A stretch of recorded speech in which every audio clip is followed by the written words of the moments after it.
കേട്ടായിരിക്കും എൻ്റെ വീട്ടിൽ നടന്നു. ഇവിടെയാണെങ്കിലും എൻ്റെ നാട്ടിലാണെങ്കിലും വളരെ യാദൃച്ഛികമായിട്ട് ഇങ്ങനെ ഒരു ചടങ്ങിവിടെ സംഘടിപ്പിക്കാൻ എനിക്ക് ഒരു അവസരം കിട്ടിയതാണ്. വളരെ സന്തോഷം. അപ്പോൾ ഇതിൻ്റെ ആശംസകൾ പറയുക എന്നുള്ളതാണ് എൻ്റെ ഒരു കർത്തവ്യം എൻ്റെ മേലിൽ വന്നിരിക്കുന്നത്. ഞാൻ എല്ലാവരെയും എൻ്റെ വീട്ടിലേക്ക് സ്വാഗതം ചെയ്യുകയാണ്. ഇങ്ങനെ ഒരു മഹത്തായ ഒരു ചടങ്ങിൽ പങ്കുകൊള്ളാനും ഇതിനോടനുബന്ധിച്ച് നടക്കുന്ന ഡോക്യുമെൻ്ററി പ്രദർശനമൊക്കെ കാണുവാനും ഞാൻ എല്ലാവരെയും സ്വാഗതം ചെയ്യുകയാണ്. എന്നാലും അതിൻ്റെ ഒരു ഒഫീഷ്യലി അതിൻ്റെ ഒരു സ്ട്രക്ചറിൽ പറയണം എന്നുള്ളതാണല്ലോ എല്ലാ ഒരു യോഗത്തിൻ്റെ ഒരു സ്റ്റൈൽ. അതുകൊണ്ട് തന്നെ ഞാൻ ഓരോരുത്തരെയും എനിക്കറിയാവുന്ന പോലെ ഞാൻ പരിചയപ്പെടുത്താം. ആദ്യമായി എൻ്റെ പേര് വിനു. ഇതിൻ്റെ അധ്യക്ഷ സ്ഥാനത്തേക്ക് ഇരിക്കുന്ന ശ്രീ VK പുഷ്പാകനസ, പ്രസിഡന്റ് ഗ്രാമീണ വായനശാല, അദ്ദേഹത്തെ ഞാൻ ഈ സദസ്സിലേക്ക് ഹാർദമായി സ്വാഗതം ചെയ്യുന്നു. ഈ ചടങ്ങിൻ്റെ ഉദ്ഘാടനം നിർവഹിക്കുന്നതിന് വേണ്ടി നമ്മൾ ഇവിടെ ഇൻവൈറ്റ് ചെയ്തിരിക്കുന്നത് ഡോക്ടർ VP മാർക്കോസ്. അദ്ദേഹം UC കോളേജിലെ മലയാള വിഭാഗം മുൻ ഹെഡ് ഓഫ് ദി ഡിപ്പാർട്ട്മെൻ്റ് ആയിരുന്നു. അദ്ദേഹത്തെ ഞാൻ ഈ യോഗത്തിലേക്ക് ഹാർദമായി സ്വാഗതം ചെയ്യുകയാണ്. ഇതിൻ്റെ ഈ ചടങ്ങിൻ്റെ മുഖ്യാതിഥിയായി നമ്മളിവിടെ ഇൻവൈറ്റ് ചെയ്തിരിക്കുന്നത് Shri MR Surendran sir, secretary ജില്ലാ ലൈബ്രറി കൗൺസിൽ. അദ്ദേഹത്തെയും നമ്മൾ ഈ യോഗത്തിലേക്ക് ഹാർദമായി സ്വാഗതം ചെയ്യുന്നു. Block panchayat member Shri CK cousin sir, നമ്മളുടെ സ്ഥിര മുഖപരിചിതനാണ്. എവിടെ എല്ലാ യോഗത്തിലും ഞങ്ങൾ ഒരുമിച്ച് കാണുന്നുണ്ട്. അദ്ദേഹത്തെ ഈ യോഗത്തിലേക്ക് ഈ വേദിയിലേക്ക് ഞാൻ ഹാർദമായി സ്വാഗതം ചെയ്യുകയാണ്. ഈ വാർഡ് മെമ്പർ ശ്രീമതി രമ്യ സുനിൽ ഈ യോഗത്തിലേക്ക് ഞാൻ ഒഫീഷ്യലി ഈ യോഗത്തിലേക്ക് സ്വാഗതം ചെയ്യുന്നു.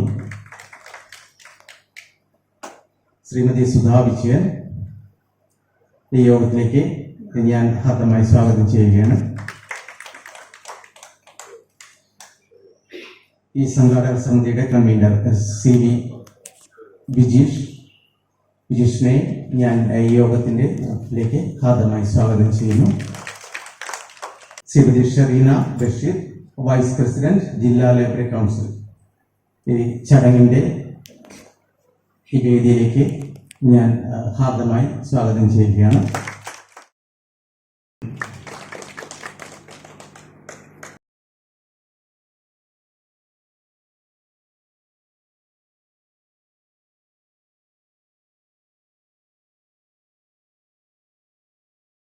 ആതിര, നമ്മുടെ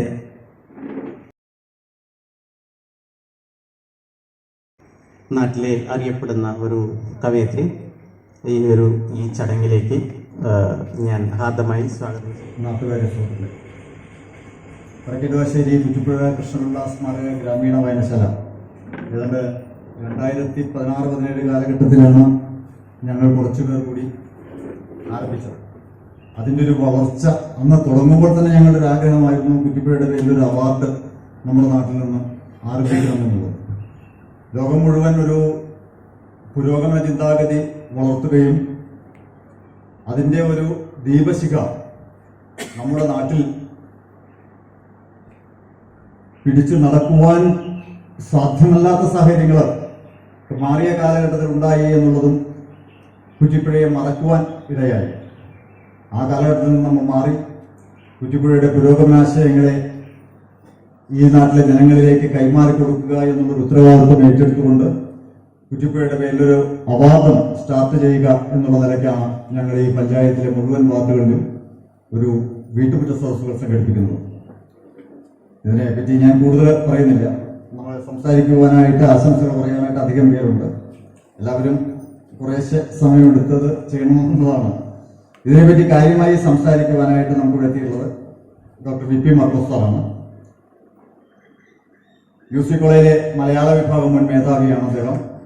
കുറ്റിപ്പുഴയുടെ ജീവിതവും ദർശനവും പറ്റി അദ്ദേഹം നമ്മളോട് സംസാരിക്കും. അതിനായി ഞാൻ അദ്ദേഹത്തെ ക്ഷണിച്ചു കൊടുക്കുന്നു. വൈകുന്നേരത്തെ വെയിൽ കൊണ്ടാൽ വിറ്റമിൻ ഡി നമുക്ക് കിട്ടും എന്നാണ് ശാസ്ത്രം പറയുന്നത്. അതുകൊണ്ട് എല്ലാവരും വിറ്റമിൻ ഡി സ്വീകരിച്ചുകൊണ്ടിരിക്കുന്നത് സന്തോഷകരമായ ഒരു അനുഭവമാണ്. കുറച്ച് കഴിഞ്ഞാൽ ഈ വിറ്റമിൻ ഡി നമുക്ക് കിട്ടില്ല. അതുകൊണ്ട് കഴിയുന്നത്ര സമയം നമുക്കത് ആസ്വദിക്കാം. കേരളത്തിലെ ആഘോഷങ്ങൾക്ക് ഒരു പ്രത്യേകത.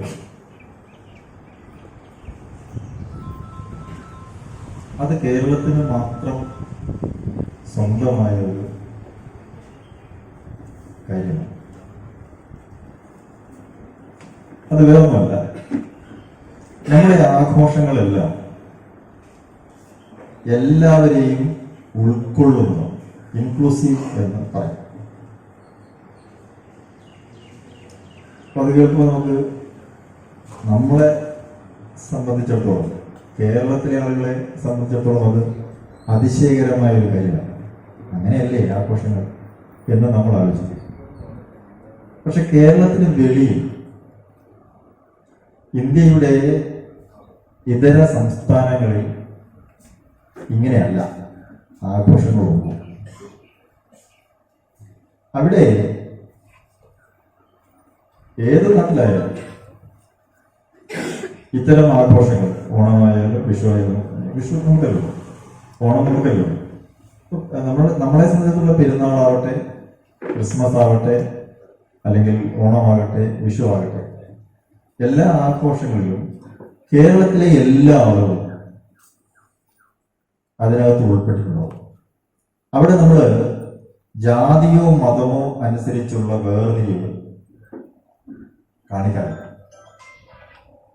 പ്രത്യേകിച്ച് നമ്മൾ കോളേജ് ക്യാമ്പസിലും സ്കൂളുകളിലൊക്കെ പോയി നോക്കിയാൽ വളരെ അത്ഭുതപ്പെടും. പുതിയ തലമുറയിലെ കുട്ടികൾ ഏതെങ്കിലും ഒരു മതവിഭാഗത്തിന്റെ ആഘോഷം എന്ന് പറഞ്ഞ് ഒരാഘോഷത്തെയും മാറ്റിവെക്കാറില്ല. ആ തരത്തിൽ എല്ലാ ആളുകളെയും ഉൾക്കൊണ്ടുകൊണ്ട് വളരെ ഇൻക്ലൂസീവായി നടത്തുന്ന ആഘോഷങ്ങൾ കേരളത്തിന്റെ ഒരു ഐഡന്റിറ്റി. കേരളത്തിന് പുറത്തുപോയ ഒരുപക്ഷെ ആഘോഷങ്ങളിൽ ബോധപൂർവം ആളുകളെ മാറ്റി നിർത്തുന്നതും അടുപ്പിക്കാതിരിക്കുന്നതും നമുക്ക് കാണാൻ പറ്റും. മതത്തിന്റെ പേരില്, ജാതിയുടെ പേരില് പ്രത്യേകമായ ആഘോഷങ്ങൾ വളരെ കൃത്യമായിട്ട് നമുക്കത് അനുഭവപ്പെടും. നമുക്കത് വലിയ അത്ഭുതമാണ്. അതുകൊണ്ട് വാസ്തവത്തിൽ കേരളം എന്ന് പറയുന്നത് ഇന്ത്യയിൽ മാത്രമല്ല, ലോകത്തിന് തന്നെ ഒരു മാതൃകയാണ്. വിവേചനങ്ങളില്ലാതെ, ആരെയും ഒഴിവാക്കാതെ, തികച്ചും മതപരമായ ചടങ്ങുകൾ നടക്കുമ്പോൾ പോലും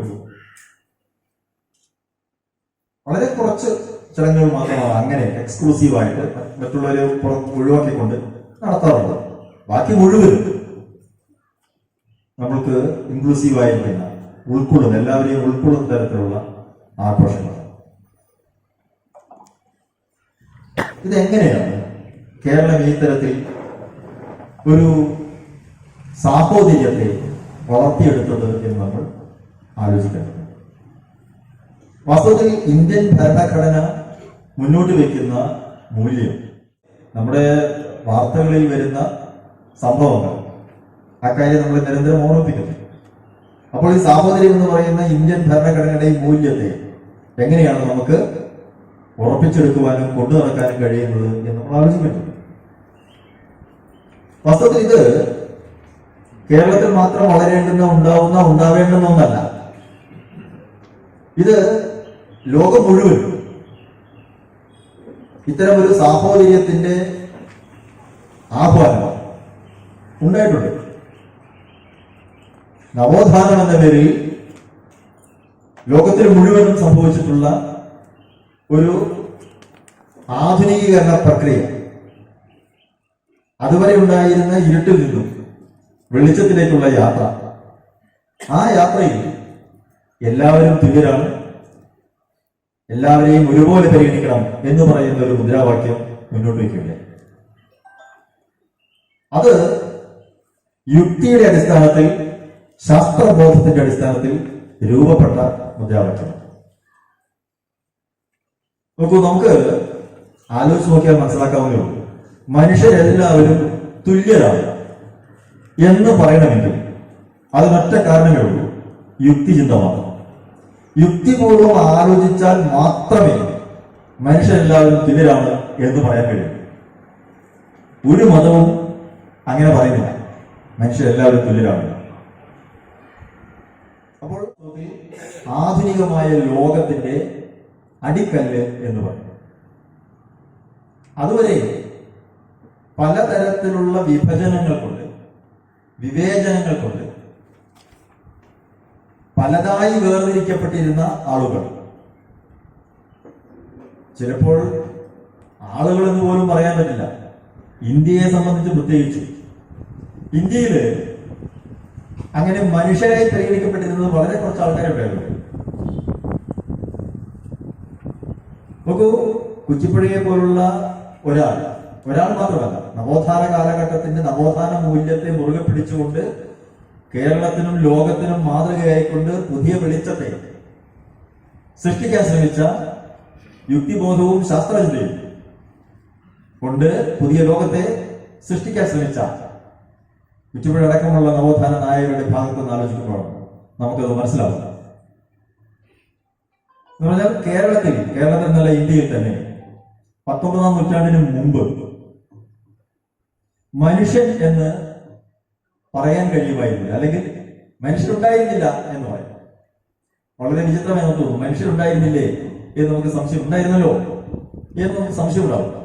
പക്ഷേ ഞാൻ ആ പറയുന്നതിന്റെ അർത്ഥം എന്താണെന്ന് വെച്ചാൽ, മനുഷ്യൻ എന്ന് പറയേണ്ടി വരാറില്ല. പിന്നെന്തോ പറയും? എപ്പോഴാണ് മനുഷ്യൻ എന്നൊരാളെ പറയേണ്ടി വരുന്നത്? എന്തുകൊണ്ടാണ് അതില്ലാതെ? നമുക്ക് ആലോചിക്കാൻ മനസ്സിലാക്കാവുന്നത്. അതായത് 19-ാം നൂറ്റാണ്ടിന് മുമ്പ് ആളുകളെ കുറിക്കുവാനുള്ള പരാമർശ വാക്കുകൾ എന്ന് പറയുന്നത് ജാതി പേരുകളാണ്. ജാതിയുടെ പേരുകളും മതത്തിന്റെ പേരുകളുമാണ്.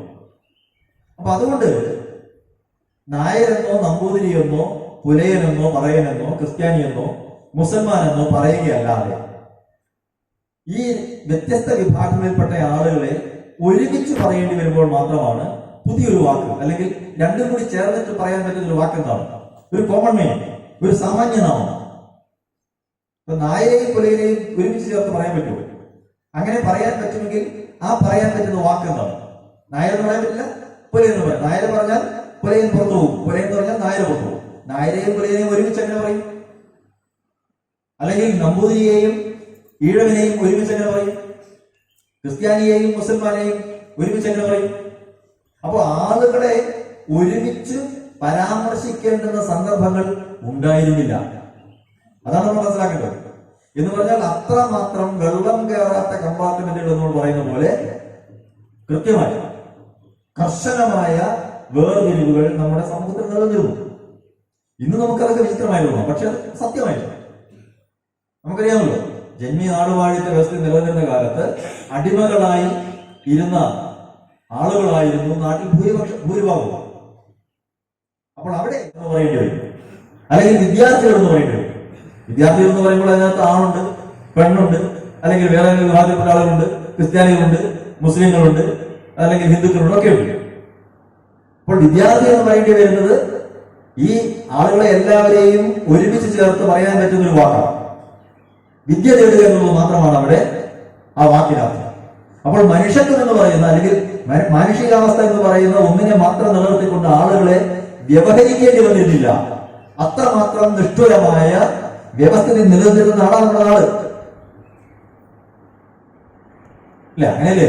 ദൃഷ്ടിയിൽപ്പെട്ടാലും ദോഷമുള്ളവർ എന്ന് പറയുന്ന തൊട്ടുകൂടാത്തവർ, തീണ്ടിക്കൂടാത്തവർ, ദൃഷ്ടിയിൽപ്പെട്ടാലും ദോഷമുള്ളവർ ഉണ്ടായിരുന്ന നാടാണ് നമ്മുടെ നാട്. വഴിയിലൂടെ നടക്കാൻ അവകാശം ഉണ്ടായിരുന്നില്ല. പറയ വിഭാഗത്തിൽപ്പെട്ട ആളുകൾക്ക് ഊടുവഴികളിൽ പോലും സഞ്ചരിക്കാൻ അവകാശം ഉണ്ടായിരുന്നില്ല. ഒന്തക്കടലിലൂടെ ആയിരുന്നില്ല അവർ സഞ്ചരിച്ചിരുന്നത്. പിന്നെ അവരെ മനുഷ്യരായി പരിഗണിച്ചെന്ന് പറഞ്ഞെങ്ങനെയാണ്? അപ്പൊ അതുകൊണ്ട് മനുഷ്യരായി പരിഗണിക്കപ്പെട്ടിട്ടില്ലാത്ത ആളുകളുടെ ഭൂരിപക്ഷം ആളുകളുടെ നാടായിരുന്നു നമ്മുടെ നാട്. ന്യൂനപക്ഷമായിരുന്നു. ഏതെങ്കിലും തരത്തിലുള്ള അവകാശങ്ങളും അധികാരങ്ങളും ഒക്കെ ഉണ്ടായിരുന്ന ആളുകൾ ന്യൂനപക്ഷമായിരുന്നു. ന്യൂനപക്ഷം ആയിരുന്ന ആളുകളുടെ അധികാരത്തിന് കീഴിലായിരുന്നു ഭൂരിപക്ഷം വരുന്ന ആളുകൾ മുഴുവൻ. അവരെ മനുഷ്യരെ പരിഗണിച്ചിരുന്നില്ല. അപ്പൊ അതുകൊണ്ട് നവോത്ഥാന കാലത്തോടു കൂടിയാണ് നാങ്കളെ കൊത്തിയാലും ചോരയല്ലേ ചോറ് എന്ന് ചോദിക്കുവാനുള്ള ധൈര്യം നമുക്കുണ്ടാവും. അപ്പൊ എങ്ങനെയാ ചോദിക്കുന്നത്?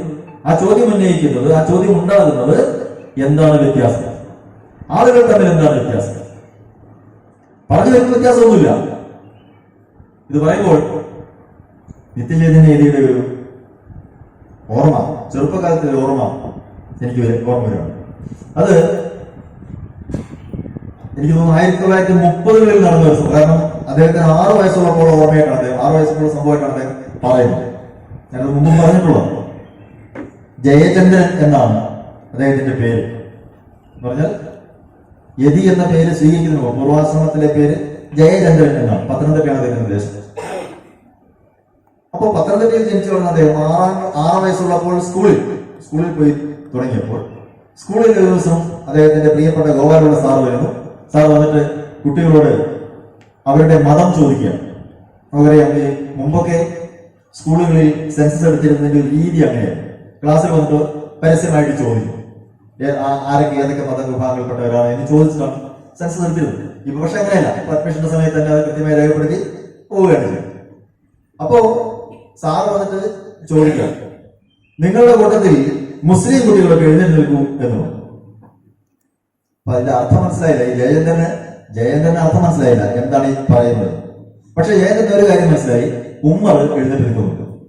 ഉമ്മർ എഴുന്നേറ്റ് നിൽക്കുന്നുണ്ടപ്പോൾ ജയചന്ദ്രൻ വിചാരിച്ചു, അപ്പൊ ഞാനും മുസ്ലിം ആയിരിക്കും. എന്താ കാരണം? ഉമ്മറിൽ നിന്നും എനിക്ക് വ്യത്യാസമില്ല. ഉമ്മറിന്റെ അടുത്ത കൂട്ടുകാരനാണ്, ഒരുമിച്ച് കളിക്കുന്ന ആളുകളാണ്, പരസ്പരം പല കാര്യങ്ങളും പറയുന്ന ആളുകളാണ്. അപ്പൊ അതുകൊണ്ട് ഞാനും ഉമ്മറിന്റെ കൂടെയുള്ള ആളാണല്ലോ എന്ന് വിചാരിച്ച് ജയചന്ദ്രൻ എഴുന്നേറ്റു. അപ്പോൾ ഗോപാലഗോപാൽ സാറ് വളരെ രൂക്ഷമായി ജയചന്ദ്രനെ നോക്കി, എന്നിട്ട് പറഞ്ഞു, നീ മുസ്ലിം അല്ല, ഇരിക്കടാ എന്ന് പറഞ്ഞു. കുട്ടികളെല്ലാം അടക്കിച്ചിരിച്ചു. സ്വാഭാവികമായിട്ട് കുട്ടികളൊക്കെ അടക്കിച്ചിരിച്ചു. അപ്പൊ ഇലിപ്പിനായി ചമ്മി അവിടെ ഇരിക്കുകയാണ്. അടുത്ത സാറിന്റെ അടുത്ത വർത്തമാനം എന്താണ്? നിങ്ങളുടെ കൂട്ടത്തിൽ ക്രിസ്ത്യാനി കുട്ടികളൊക്കെ എഴുന്നേറ്റ് നിൽക്കൂ എന്ന് പറഞ്ഞു. അപ്പോഴാണ് ജയചന്ദ്രൻ മനസ്സിലായത്, തെറ്റിപ്പോയി. ആദ്യം എണീക്കണ്ടായിരുന്നു, ഇപ്പൊ എണീറ്റോ. കാരണം എന്താ, ഇപ്പൊ മേരിക്കുട്ടി പത്രം നിൽക്കുന്നുണ്ട്, ടീച്ചറും മേരിക്കുട്ടി നിൽക്കുന്നുണ്ട്. ടീച്ചറും മേരിക്കുട്ടി നിൽക്കുന്നുണ്ട്. ഇവരുടെ കൂടെ ഞാൻ ഇവരുടെ ആളാണ് എന്നത് അപ്പോഴാണ് മനസ്സിലായത്. കാരണം അവരുടെ കൂട്ടത്തിലാണ് ഭക്ഷണം കഴിക്കുന്നത്, വീട്ടിലേക്ക് പോകുന്നത് അവരുടെ കൂട്ടത്തിലാണ്, അവരുടെ അയൽക്കാരാണ്. അപ്പൊ അതുകൊണ്ട് ഇപ്പോഴാണ് മനസ്സിലായത് ഞാൻ ക്രിസ്ത്യാനിയാണ്. നേരത്തെ എണീക്കണ്ടായിരുന്നു എന്ന് വിചാരിച്ച് ജയചന്ദ്രൻ എഴുന്നേറ്റു. അപ്പോഴും ഗോപാലഗോപാൽ സാർ വളരെ രൂക്ഷമായിട്ട് ജയചന്ദ്രനെ നോക്കണം. എന്നിട്ട് പറഞ്ഞു, നീ ക്രിസ്ത്യാനിയല്ല, ഇരിക്കടാ എന്ന് പറഞ്ഞു. പിന്നെയും ചമ്മി. കുട്ടികളുടെ ചിരി, അടക്കിപ്പിടിച്ച ചിരി കുറച്ചുകൂടി വലിയ ചിരിയായി, പരിഹാസ ചിരിയായി മാറിക്കൊണ്ടിരിക്കുകയാണ്. ജയചന്ദ്രൻ പാവോടിയിരുന്നു. മൂന്നാമത്തെ ഊഴമാണ്, നിങ്ങളുടെ കൂട്ടത്തിൽ ഹിന്ദു കുട്ടികളൊക്കെ എഴുന്നേറ്റ് നിൽക്കൂ എന്ന് പറഞ്ഞു. ജയചന്ദ്രൻ ആരാമോൻ ഇനി എണീക്കില്ല. എന്താ കാരണം? 2 പ്രാവശ്യം അബദ്ധം പറ്റി സാറിന്റെ അടുത്ത് വഴക്കം കേട്ടു, പിള്ളേര് മുഴുവൻ കളിയാക്കി ചിരിക്കുകയും ചെയ്തു. ഇനി എണീക്കുന്ന പ്രശ്നമില്ല എന്ന് വിചാരിച്ച് ഉറച്ചവിടെയിരുന്നു. അപ്പോഴാണ് വരുന്നത് സാറിന്റെ ആജ്ഞ. എന്താണ്? നീ ഹിന്ദുവാണ്, എഴുന്നേൽക്കട കഴുതേ എന്ന് പറഞ്ഞു. അപ്പോഴും പിള്ളേരെല്ലാം ചിരിച്ചു. ജയചന്ദ്രൻ എഴുന്നേറ്റ് വെച്ചിട്ട് യതിയുടെ ഒരു കമന്റ് ഉണ്ട് എന്റെ അടിയിൽ. എന്താണെന്നറിയാം? അന്നാണ് എനിക്ക് 2 കാര്യങ്ങൾ മനസ്സിലായത്. ഞാനൊരു ഹിന്ദുവാണെന്നും കൂടെ ഒരു കഴുതയാണ്. ഞാനിത് പറഞ്ഞത്, സ്കൂളിൽ പോകുന്ന കുട്ടികൾ തൊട്ടടുത്തിരിക്കുന്ന ആളിന്റെ മതം ഏതാണ്, ജാതി ഏതാണ് എന്ന് അറിയേണ്ടതില്ല എന്ന് തീരുമാനിച്ച സംസ്ഥാനമാണ് കേരളം എന്നാണ്. അന്ന് കേരളമില്ല, പ്രദേശമാണ് കേരളം, അല്ലെങ്കിൽ മലയാളം എന്ന് നമ്മൾ തിരിച്ചറിയാം. എന്ന് പറഞ്ഞാൽ തന്റെ മതം ഏതാണ്, തന്റെ തൊട്ടടുത്തിരിക്കുന്ന ആളിന്റെ മതം ഏതാണ് എന്ന് താൻ അറിയേണ്ടതില്ല എന്ന് ആ സമൂഹം തീരുമാനിച്ചു. എന്ന് പറഞ്ഞാൽ അതിനൊരു 50 കൊല്ലം വേണ്ട, 30 കൊല്ലം മുമ്പ് സാധ്യമല്ല. 30 കൊല്ലം മുമ്പ് അയ്യങ്കാളി പഞ്ചമിയും കൊണ്ട് പോയ കഥ നമുക്കറിയാം. അയ്യങ്കാളി ഊരൂട്ടമ്പലത്ത് സ്കൂളില് പഞ്ചമി എന്ന് പറയുന്ന വലിയ കുട്ടിയെ കൊണ്ട് ഒരു ക്ലാസ്സിൽ പോയതാണ്. കേട്ടില്ല, ഇവിടെ കേൾക്കാൻ പറ്റില്ല എന്ന് പറഞ്ഞു. വലിയ കുട്ടികൾ ഇവിടെ ഇരിക്കാൻ പാടില്ല എന്ന് പറഞ്ഞു. അങ്ങനെ പറയാനുള്ള അവകാശം ഒരു അവകാശമില്ല. അയ്യങ്കാളി പഞ്ചമിയെയും കൊണ്ട് സ്കൂളിൽ പോകുന്നതിന് 30 കൊല്ലം മുമ്പ് തിരുവിതാംകൂർ മഹാരാജയുടെ ഉത്തരവുണ്ട്. വലിയ കുട്ടികളെ സ്കൂളുകളിൽ ചേർത്ത് പഠിക്കാൻ അനുവദിക്കേണ്ടതാണ് എന്ന് ഉത്തരവുണ്ട്. പക്ഷേ ഏറ്റില്ല. സ്കൂൾ നടത്തുന്ന പ്രമാണിമാരാരും വലിയ കുട്ടികളെ ക്ലാസ്സിൽ കയറ്റാൻ സമ്മതിച്ചില്ല. അയ്യങ്കാളി വലിയ അഭ്യാസിയായി. പക്ഷേ അയ്യങ്കാളിയുടെ അഭ്യാസമൊന്നും ഇവിടെ നടക്കില്ല എന്ന നിലപാടാണ് സ്കൂളുകാർക്കുണ്ടായിരുന്നത്. അങ്ങനെ പഞ്ചമി അവിടെ ബലമായിട്ട് ഇരുത്തി ക്ലാസ് മുഴുവൻ അലങ്കോലപ്പെട്ടു പോയി. അന്ന് രാത്രി ഊരുട്ടമ്പലം സ്കൂളിൽ തീയിട്ടു. ആരാ തീയിട്ടത്? സ്കൂളിന്റെ ഉടയർ തന്നെ തീയിട്ടത്. നാട്ടിലെ പ്രമാണിമാരായ ആളുകളാണ്, തമ്പുരാക്കന്മാരാണ് സ്കൂളിൽ തീയിട്ടത്. എന്താ കാര്യം? പുലിയെ കുട്ടി കയറിയ സ്കൂളിൽ ഇനി ആരും പഠിക്കേണ്ടതാണ് എന്ന് പറഞ്ഞാൽ നിത്യയുടെ ചെറുപ്പത്തിന്റെ കഥ നടക്കുന്നതിന് ഒരു 10-30 കൊല്ലം മുമ്പ് നടന്ന കാര്യമാണ് പറയുന്നത്. അവർണരായ, കീഴാളരായ, ദളിതരായ ആളുകൾക്ക് വിദ്യ നിഷേധിച്ചിരുന്ന കാലമായിരുന്നു അന്നുണ്ടായിരുന്നത്. അവിടുന്ന് അയ്യങ്കാളി സമരം ചെയ്ത് നേടിയതാണ് ഇന്ന് നമ്മൾ അനുഭവിച്ചുകൊണ്ടിരിക്കുന്ന സ്കൂൾ പ്രവേശനം എന്ന് പറയുന്നത്, വിദ്യാഭ്യാസം എന്ന് പറയുന്ന അവകാശം. എന്താണ്?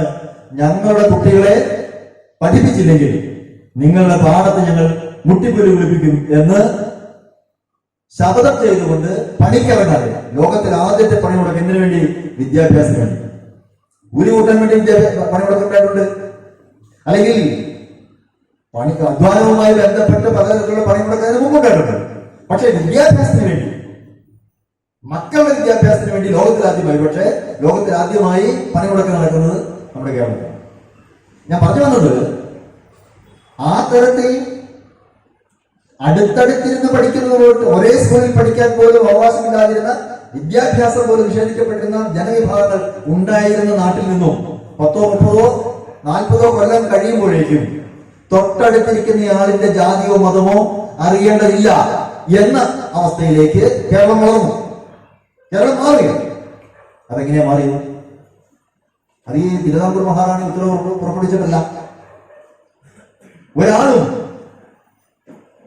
തളികയിൽ വെച്ച് നീട്ടിയ തകിടിലല്ല അത് എഴുതിയിരുന്നത്. സമരം ചെയ്ത് നേടിയതാണ്. സമരം ചെയ്ത് അടികൊണ്ട് നേടിയെടുത്ത അവകാശമാണ്. അതെങ്ങനെയാണ് ആളുകൾ അംഗീകരിക്കുന്നത്? അവിടെയാണ് യുക്തിബോധം എന്ന ആശയം കടന്നു വരുന്നത്. അവിടെയാണ് ശാസ്ത്രചിന്ത എന്ന് പറയുന്ന ആശയം കടന്നു വരുന്നത്. ശാസ്ത്രീയമായിട്ട് ആലോചിച്ചാൽ, യുക്തിപരമായി ചിന്തിച്ചാൽ മനുഷ്യരെല്ലാവരും തുല്യരാണ്.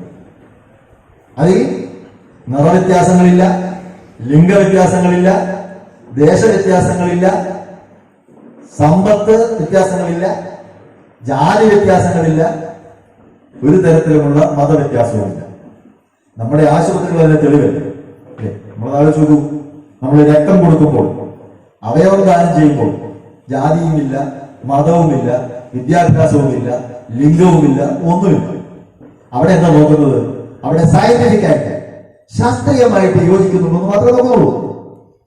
ഈ ശാസ്ത്രീയമായ യോജന എന്ന് പറയുന്നത്, യോജിപ്പ് എന്ന് പറയുന്നത് ആധുനിക ലോകത്തിന്റെ ആണിക്കല്ലാണ്. ആധുനിക ലോകത്തിന്റെ ആണിക്കല്ലായിരിക്കുന്ന ഈ ശാസ്ത്രീയത എന്ന് പറയുന്ന, യുക്തി എന്ന് പറയുന്ന പുതിയ മൂല്യബോധം കേരളത്തിൽ അങ്ങോളം ഇങ്ങോളം കൊണ്ടുനടന്ന ആളുകളിൽ പ്രധാനപ്പെട്ട ആളാണ് നമ്മുടെ കൃഷ്ണപിള്ള എന്നുള്ളതാണ് നമ്മുടെ അഭിമാനം. എന്ന് പറഞ്ഞാൽ കൃഷ്ണപിള്ള ജനിച്ച കാലം മുതൽ യുക്തിന്റെ ഗുണം ആണെന്നല്ല നമ്മൾ മനസ്സിലാക്കണം. എന്ന് പറഞ്ഞാൽ 1900 കൃഷ്ണപിള്ള ജനിക്കുന്നത്. അപ്പോ 1900 ജനിച്ച അദ്ദേഹം ഏകദേശം ഒരു 10-24 വയസ്സ് വരെ കേരളത്തിന്റെ സാമൂഹിക വ്യവസ്ഥ എങ്ങനെയായിരുന്നു അതിനെ മുഴുവൻ അംഗീകരിച്ചുകൊണ്ട് ജീവിച്ച ആളാണ്. എന്ന് പറഞ്ഞാൽ ഈ ജാതി വ്യവസ്ഥയെയും വർണ്ണ വ്യവസ്ഥയെയും ഒക്കെ അംഗീകരിച്ചുകൊണ്ട് ആത്മീയ വഴികളിലൂടെ സഞ്ചരിച്ച ആൾ തന്നെയാണ്. പിന്നീട് ആലുവയിലെ അദ്വൈതാശ്രമത്തിൽ ശ്രീനാരായണ ഗുരുവിനോടൊപ്പം താമസിക്കേണ്ടി വന്നപ്പോഴാണ്, താമസിക്കാൻ അവസരം കിട്ടിയപ്പോഴാണ് യുക്തി എന്താണ് എന്ന്, ശാസ്ത്രം എന്താണ് എന്ന് അദ്ദേഹത്തിന് മനസ്സിലാക്കി. ഇപ്പൊ നമുക്ക് കുഴപ്പമുണ്ട്. യുക്തി എന്ന് കേട്ടാൽ ഉടനെ നമ്മൾ വിചാരിക്കും ഇതേതാണ്, ഈ നിരീശ്വരവാദമാണ്. ഇത് നിരീശ്വരവാദമാണ് എന്ന് പറഞ്ഞ് യുക്തിയെ നമ്മൾ മാറ്റി നിർത്തും. പക്ഷെ ആലോചിക്കുക, നമ്മളെപ്പോഴും നമ്മുടെ ജീവിതത്തിന് യുക്തിയോടെയാണ് ജീവിക്കുന്നത്. എല്ലാ കാര്യവും അങ്ങനെയാണ്. ചിലപ്പോഴൊക്കെ നമുക്ക് തെറ്റിപ്പോകുന്നുണ്ട് തോന്നുന്നു. നമ്മൾ ഓരോ കാര്യവും യുക്തിപൂർവ്വം ആലോചിച്ചിട്ടാണ് കാര്യങ്ങൾ ചെയ്യുന്നത്. എന്നിട്ട് ഈശ്വരന് എതിരാവുന്നില്ലല്ലോ. അത് ഏറ്റവും പ്രധാനപ്പെട്ട, ഏറ്റവും പ്രത്യക്ഷമായ തെളിവ് എന്ന് പറയുന്നത് ശ്രീനാരായണ ഗുരുവാണ്. ശ്രീനാരായണ ഗുരു ഒരു അസൽ യുക്തിവാദിയാണ്. പക്ഷെ അദ്ദേഹം ദൈവത്തെ നിഷേധിച്ചിട്ടില്ല. അദ്ദേഹത്തിന്റെ ശിഷ്യൻ സഹോദരനെ ഇപ്പൊ ദൈവത്തെ നിഷേധിച്ചു. എന്താ പറഞ്ഞത്? ജാതി വേണ്ട, മതം വേണ്ട, ദൈവം വേണ്ട മനുഷ്യനെ എന്ന് സഹോദരനയ്യപ്പൻ മുദ്രാവാക്യം ഉണ്ടാക്കി. ഏതിന് പകരം? ഒരു ജാതി, ഒരു മതം, ഒരു ദൈവം, മനുഷ്യനെ എന്ന് പറയുന്ന ശ്രീനാരായണ ഗുരുവിന്റെ മുദ്രാവാക്യത്തിന് പകരം ജാതി വേണ്ട, മതം വേണ്ട, ദൈവം വേണ്ട മനുഷ്യനെ എന്ന് അയ്യപ്പൻ പറഞ്ഞു. ഇത് വലിയ പ്രശ്നമായി. ശ്രീനാരായണ ഗുരുവിന്റെ അടുത്ത ശിഷ്യനാണ്.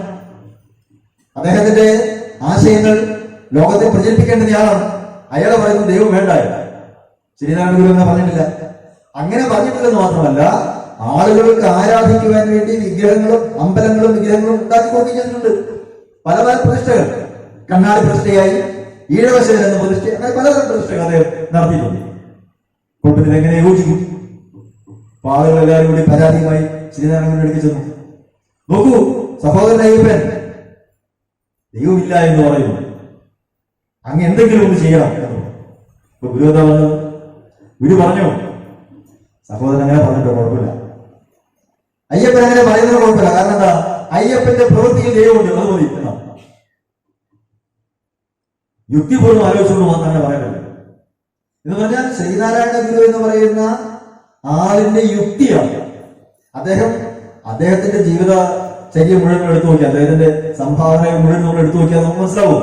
യുക്തി കൊണ്ടാണ് അദ്ദേഹം എല്ലാ കാര്യങ്ങളും ചെയ്തത്. അതുകൊണ്ടാണ് അദ്ദേഹം കേരളത്തിലെ നല്ല മഹാത്മാഗാന്ധി അടക്കമുള്ള ആളുകൾക്ക് സർവാദരണീയനായത്, സർവസമ്മതനായി തീർന്നത്. അതുകൊണ്ടാണ് അത്രയ്ക്ക് യുക്തിപൂർവ്വമാണ് അദ്ദേഹം കാര്യങ്ങൾ ചെയ്തിരുന്നത്. അപ്പോൾ യുക്തിയില്ലാതെ നമുക്ക് മുന്നോട്ട് പോകാൻ സാധ്യമല്ല. ശാസ്ത്രത്തിന്റെ പിൻബലത്തിലാണ്, അല്ലെങ്കിൽ ശാസ്ത്രത്തിന്റെ തേരിലേറിയാണ് നമ്മൾ ഈ സഞ്ചരിക്കുന്നത് മുഴുവൻ. ഒന്ന് ആലോചിച്ച് നോക്കൂ, ഞാൻ ഈ സംസാരിക്കാൻ ഉപയോഗിക്കുന്ന ഈ മൈക്ക്, ഇത് ശാസ്ത്രത്തിന്റെ സംഭാവനയാണ്. എന്റെ കയ്യിൽ കെട്ടിയിരിക്കുന്ന ഈ വാച്ച് ശാസ്ത്രത്തിന്റെ സംഭാവനയാണ്. എല്ലാവരും ആധുനികമായ ജീവിതത്തിന് നമ്മൾ ഉപയോഗിക്കുന്ന സകലതും ശാസ്ത്രത്തിന്റെ സംഭാവനയാണ്. അതിനെ വളരെ യുക്തിപൂർവ്വം നമ്മൾ ഉപയോഗിച്ചുകൊണ്ടിരിക്കുന്നു, വളരെ യുക്തിപൂർവ്വം നമ്മൾ ഉപയോഗിക്കുന്നത്. അതുകൊണ്ട് നമ്മൾ ആലോചിക്കണം, നമ്മൾ ഈ മൈക്ക് ഉപയോഗിക്കുന്നത് വളരെ യുക്തിപൂർവ്വമാണ്. ആവശ്യമുള്ളിടത്ത് മാത്രം, ആവശ്യമുള്ളത്ര മോളിൽ കൂടി വെച്ച്. ഇതിപ്പോ നമുക്ക് ഇതിന്റെ ശബ്ദം കൂട്ടുകയും കുറയ്ക്കുകയും ചെയ്യാന്നുള്ള കാര്യം ആർക്കറിയാം? സയന്റിസ്റ്റിനല്ല അറിയാം. സയന്റിസ്റ്റിന് മാത്രമല്ല അറിയാവുന്നത്, എല്ലാവർക്കും അറിയാം. അതെങ്ങനെ അറിയാം? അതാണ് യുക്തി എന്ന് പറയുന്നത്. ഇപ്പൊ നമ്മൾ ശാസ്ത്രം പഠിച്ചിട്ടില്ല സൈക്കിൾ ഓടുക. എങ്ങനെയാണ് സൈക്കിൾ? നമ്മൾ വട്ടത്തിൽ ചവിട്ടിട്ട് നീളത്തിൽ പോകുന്നത്. ഒരു പാട്ട് കൂടി പോയി, വട്ടത്തിൽ ചവിട്ടിട്ട് നീളത്തിൽ ഓടുന്ന സൈക്കിൾ എന്ന് പറയുന്ന ഒരു പാട്ട് തന്നെയുണ്ട്. അപ്പൊ സൈക്കിൾ വട്ടത്തിൽ ചവിട്ടിയാൽ എങ്ങനെ നീളത്തിൽ പോകുന്നുള്ളത് സൈക്കിൾ കേട്ടുന്ന ആൾക്കറിയാം. ഫിസിക്സ് അറിയില്ല, അത് ആർക്കറിയാം? അത് സയൻസിനറിയാം. അപ്പൊ ഇതിന്റെ വോള്യം കൂട്ടാനും കുറയ്ക്കാനും പറ്റൂ എന്നുള്ള കാര്യം സയന്റിസ്റ്റിന്റെ, ശാസ്ത്രജ്ഞന്റെ കുത്തകയല്ല, അത് എല്ലാവർക്കും അറിയാം. അത്രമാത്രം ശാസ്ത്രബോധം നമുക്കുണ്ട്. അതെങ്ങനെ കിട്ടുന്നു? അത് യുക്തി കൊണ്ട്. നമുക്കറിയാം, യുക്തി ഉപയോഗിച്ച് നമ്മൾ ആലോചിക്കുന്നത് കൂട്ടുകയും കുറയ്ക്കുകയും ചെയ്യാൻ കഴിയേണ്ടതാണല്ലോ എന്നതൊരു യുക്തിയാണ്. ആ യുക്തിയിലാണ് നമ്മൾ എപ്പോഴും ചെയ്യുന്നത്.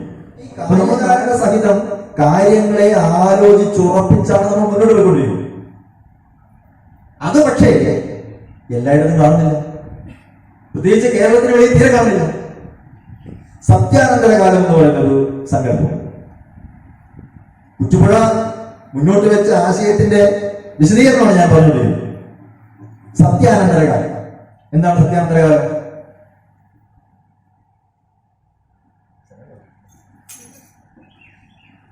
നമ്മള് സാധാരണ കേൾക്കാറുള്ള 1992 ആ വാക്ക് ആദ്യമായിട്ട് ഉപയോഗിക്കുന്നത്. റാൽഫ് കൈസ് എന്ന് പറയുന്ന അമേരിക്കൻ നാടകകാരനാണ് ആദ്യമായിട്ട് ആ വാക്ക് ഉപയോഗിക്കുന്നത്. പോസ്റ്റ് ട്രൂത്ത് എറ എന്നാണ്. സത്യത്തിന് ശേഷമുള്ള കാലം. അതെന്ത് കാലമാണ്?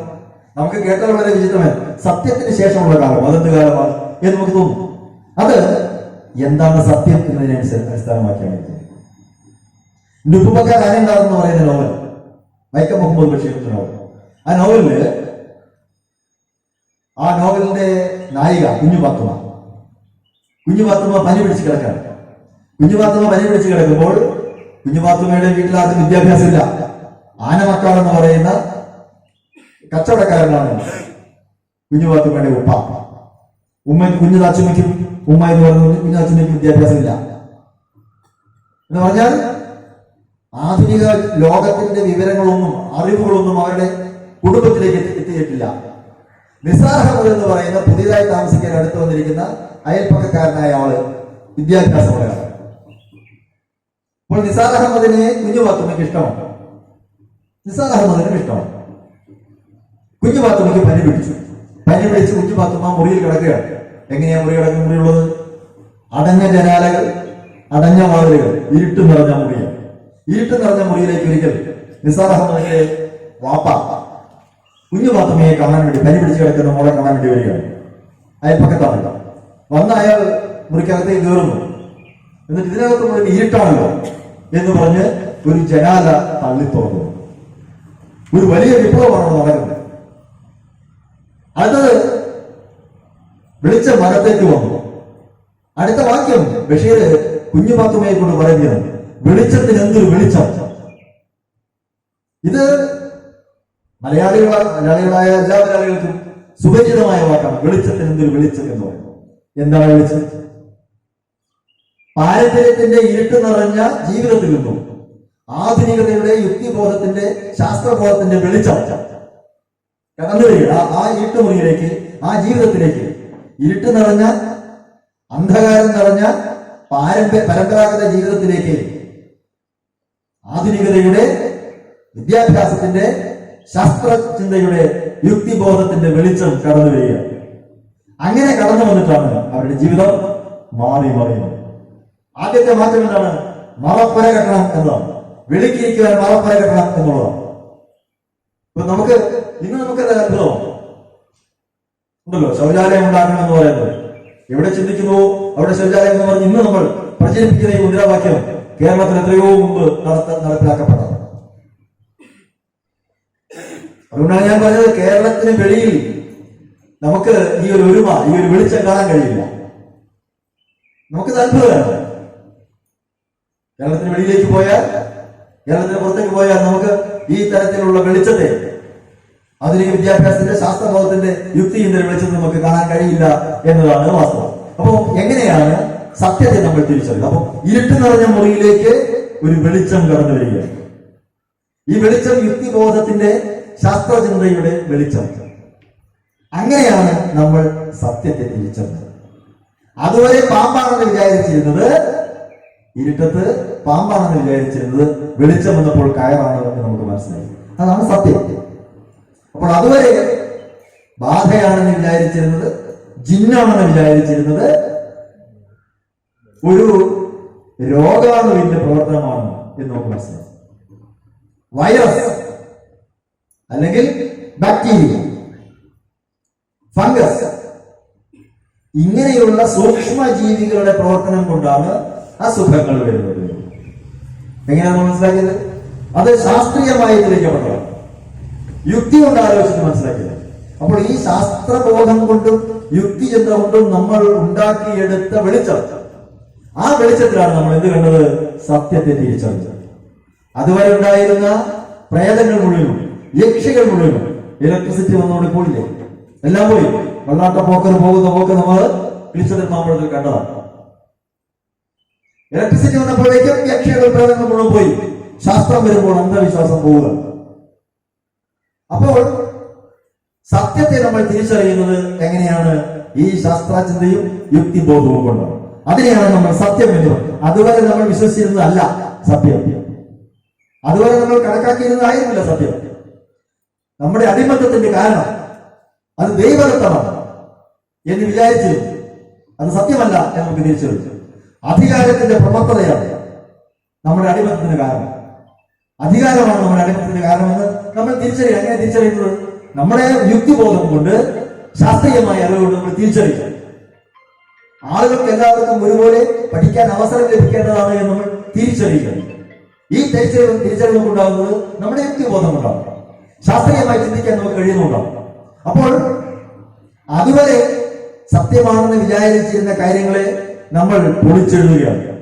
എന്താണ് സത്യമെന്ന് ശാസ്ത്രത്തിന്റെയും യുക്തിയുടെയും വെളിച്ചം കൊണ്ട് നമ്മൾ തിരിച്ചറിയുന്നു. അതാണ് സത്യത്തിന്റെ കാലം എന്ന് പറയുന്നത്.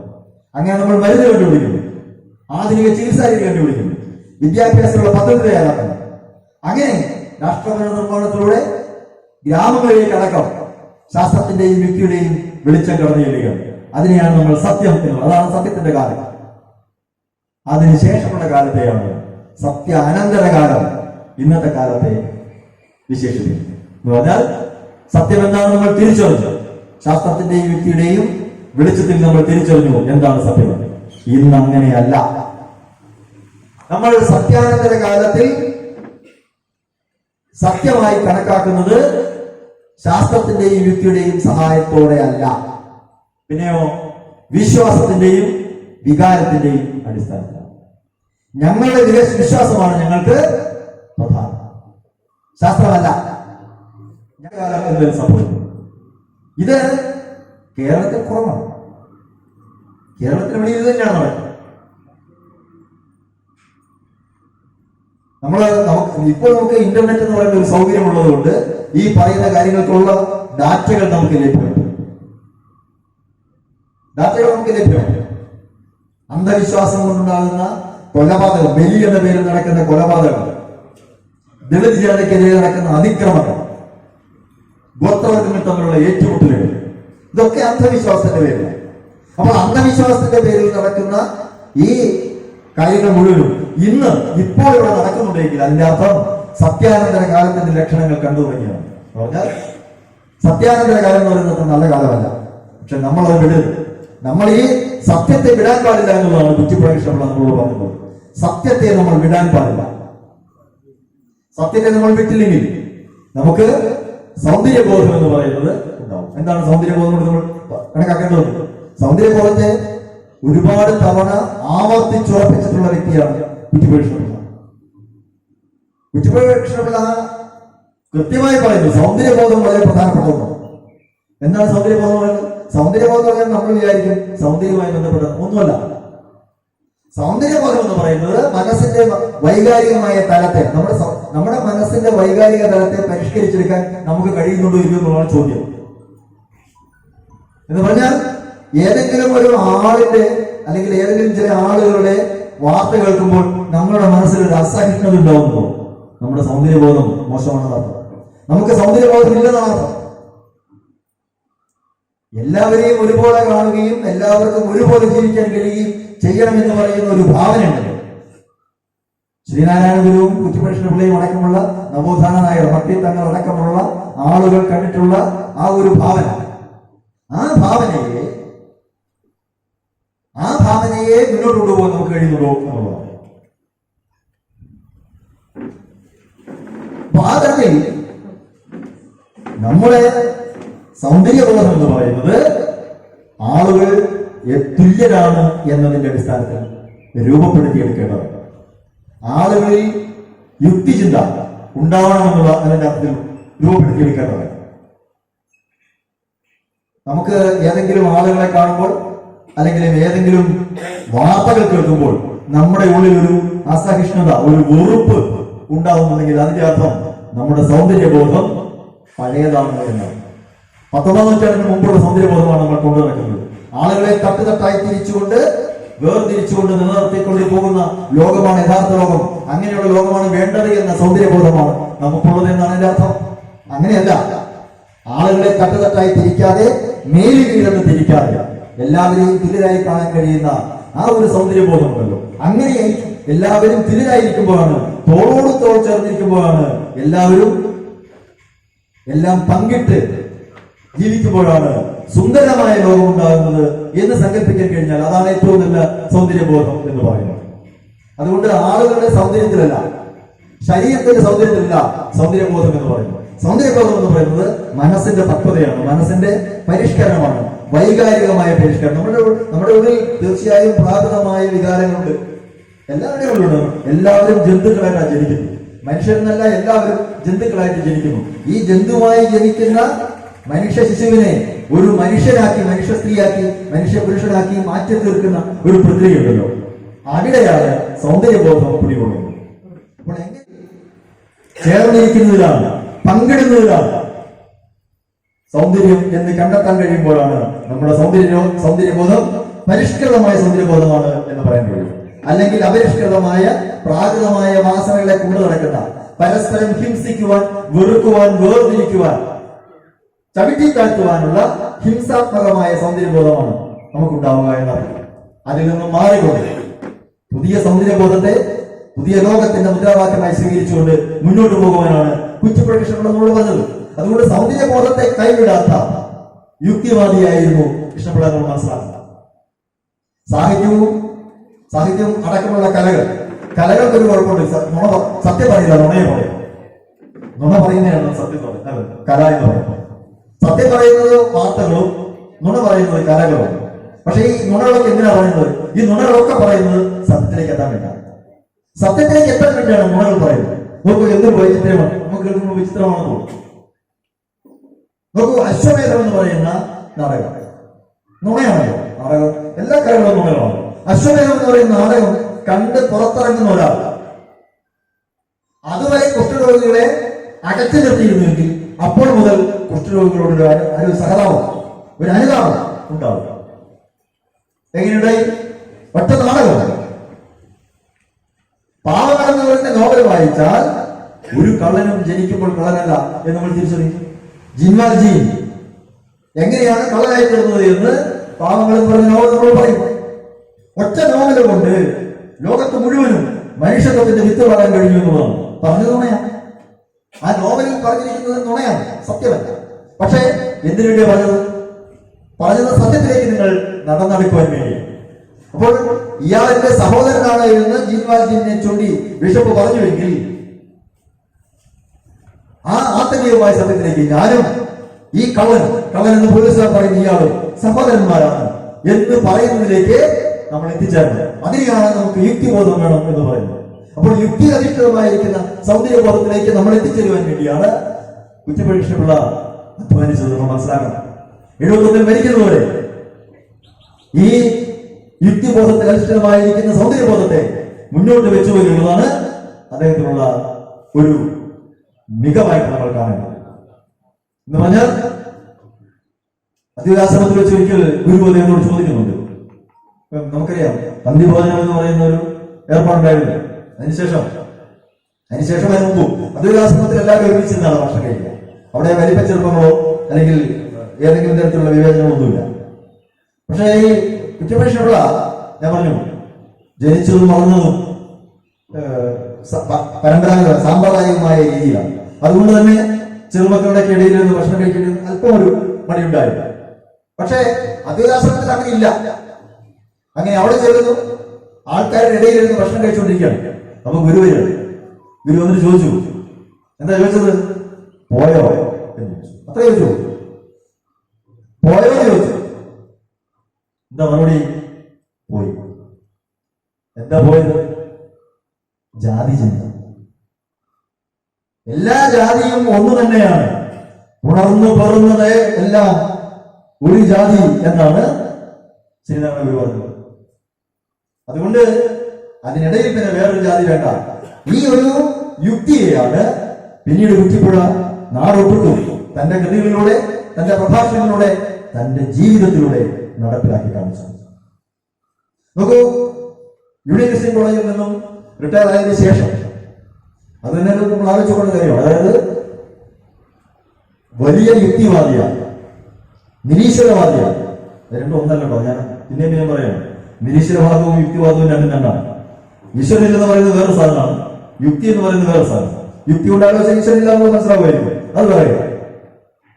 അപ്പോ നിരീശ്വരവാദിയായ യുക്തിവാദിയായ കുറ്റിപ്പുഴ കൃഷ്ണപിള്ള ദൈവത്തിന്റെ നാമത്തിൽ സ്ഥാപിക്കപ്പെട്ട ഒരു കോളേജിലാണ് പഠിപ്പിച്ചത്. അവിടെ എന്തെങ്കിലും ബുദ്ധിമുട്ടുണ്ടായില്ല? ഒരു ബുദ്ധിമുട്ടുണ്ടായില്ല എന്ന് മാത്രമല്ല, വേണ്ടത്ര ബഹുമാനവും ആദരവും സ്നേഹവും അദ്ദേഹത്തിന് അവിടെ കിട്ടുകയില്ല.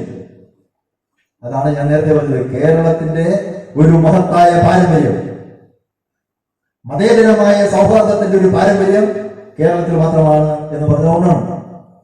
അപ്പോൾ യുക്തിവാദിയായ നിരീശ്വരവാദിയായ കുറ്റിപ്പുഴ കൃഷ്ണപിള്ള തന്റെ അധ്യാപക ഉദ്യോഗത്തിൽ നിന്നും വിരമിച്ചതിന് ശേഷം മിക്കവാറും മ്യൂസിക് കോളേജിൽ പോയി. അദ്ദേഹത്തിന് വേണ്ടി ഒരു കസേര എപ്പോഴും സ്റ്റാഫ് റൂമിൽ ഒരു ചാല് കസേര കുറ്റിപ്പുഴ ഇഷ്ടമുള്ളേക്കായിട്ടുണ്ട്. എപ്പോ ചെന്നാലും എങ്ങനെയുണ്ടായത്? അതാണ് യുക്തി എന്ന് പറയുന്നത്. ശാസ്ത്രീയമായും യുക്തിപൂർവമായും ആലോചിച്ചാൽ നമുക്കത് ലഭിക്കും. ആരെയും വെറുക്കുന്ന ശാസ്ത്രമല്ല യുക്തിശാസ്ത്രം എന്ന് പറയുന്നത്. ആരെയും വെറുക്കുന്ന ശാസ്ത്രമല്ല ശാസ്ത്രബോധം എന്ന് പറയുന്നത്. ആളുകളെ ഇൻക്ലൂസീവായി ചേർത്ത് നിർത്തുന്നതിനെയാണ് യുക്തി എന്ന് പറയുന്നത്. ആ തരത്തിൽ നിരന്തരമായി ആളുകളെ സ്നേഹിക്കാൻ പ്രേരിപ്പിച്ച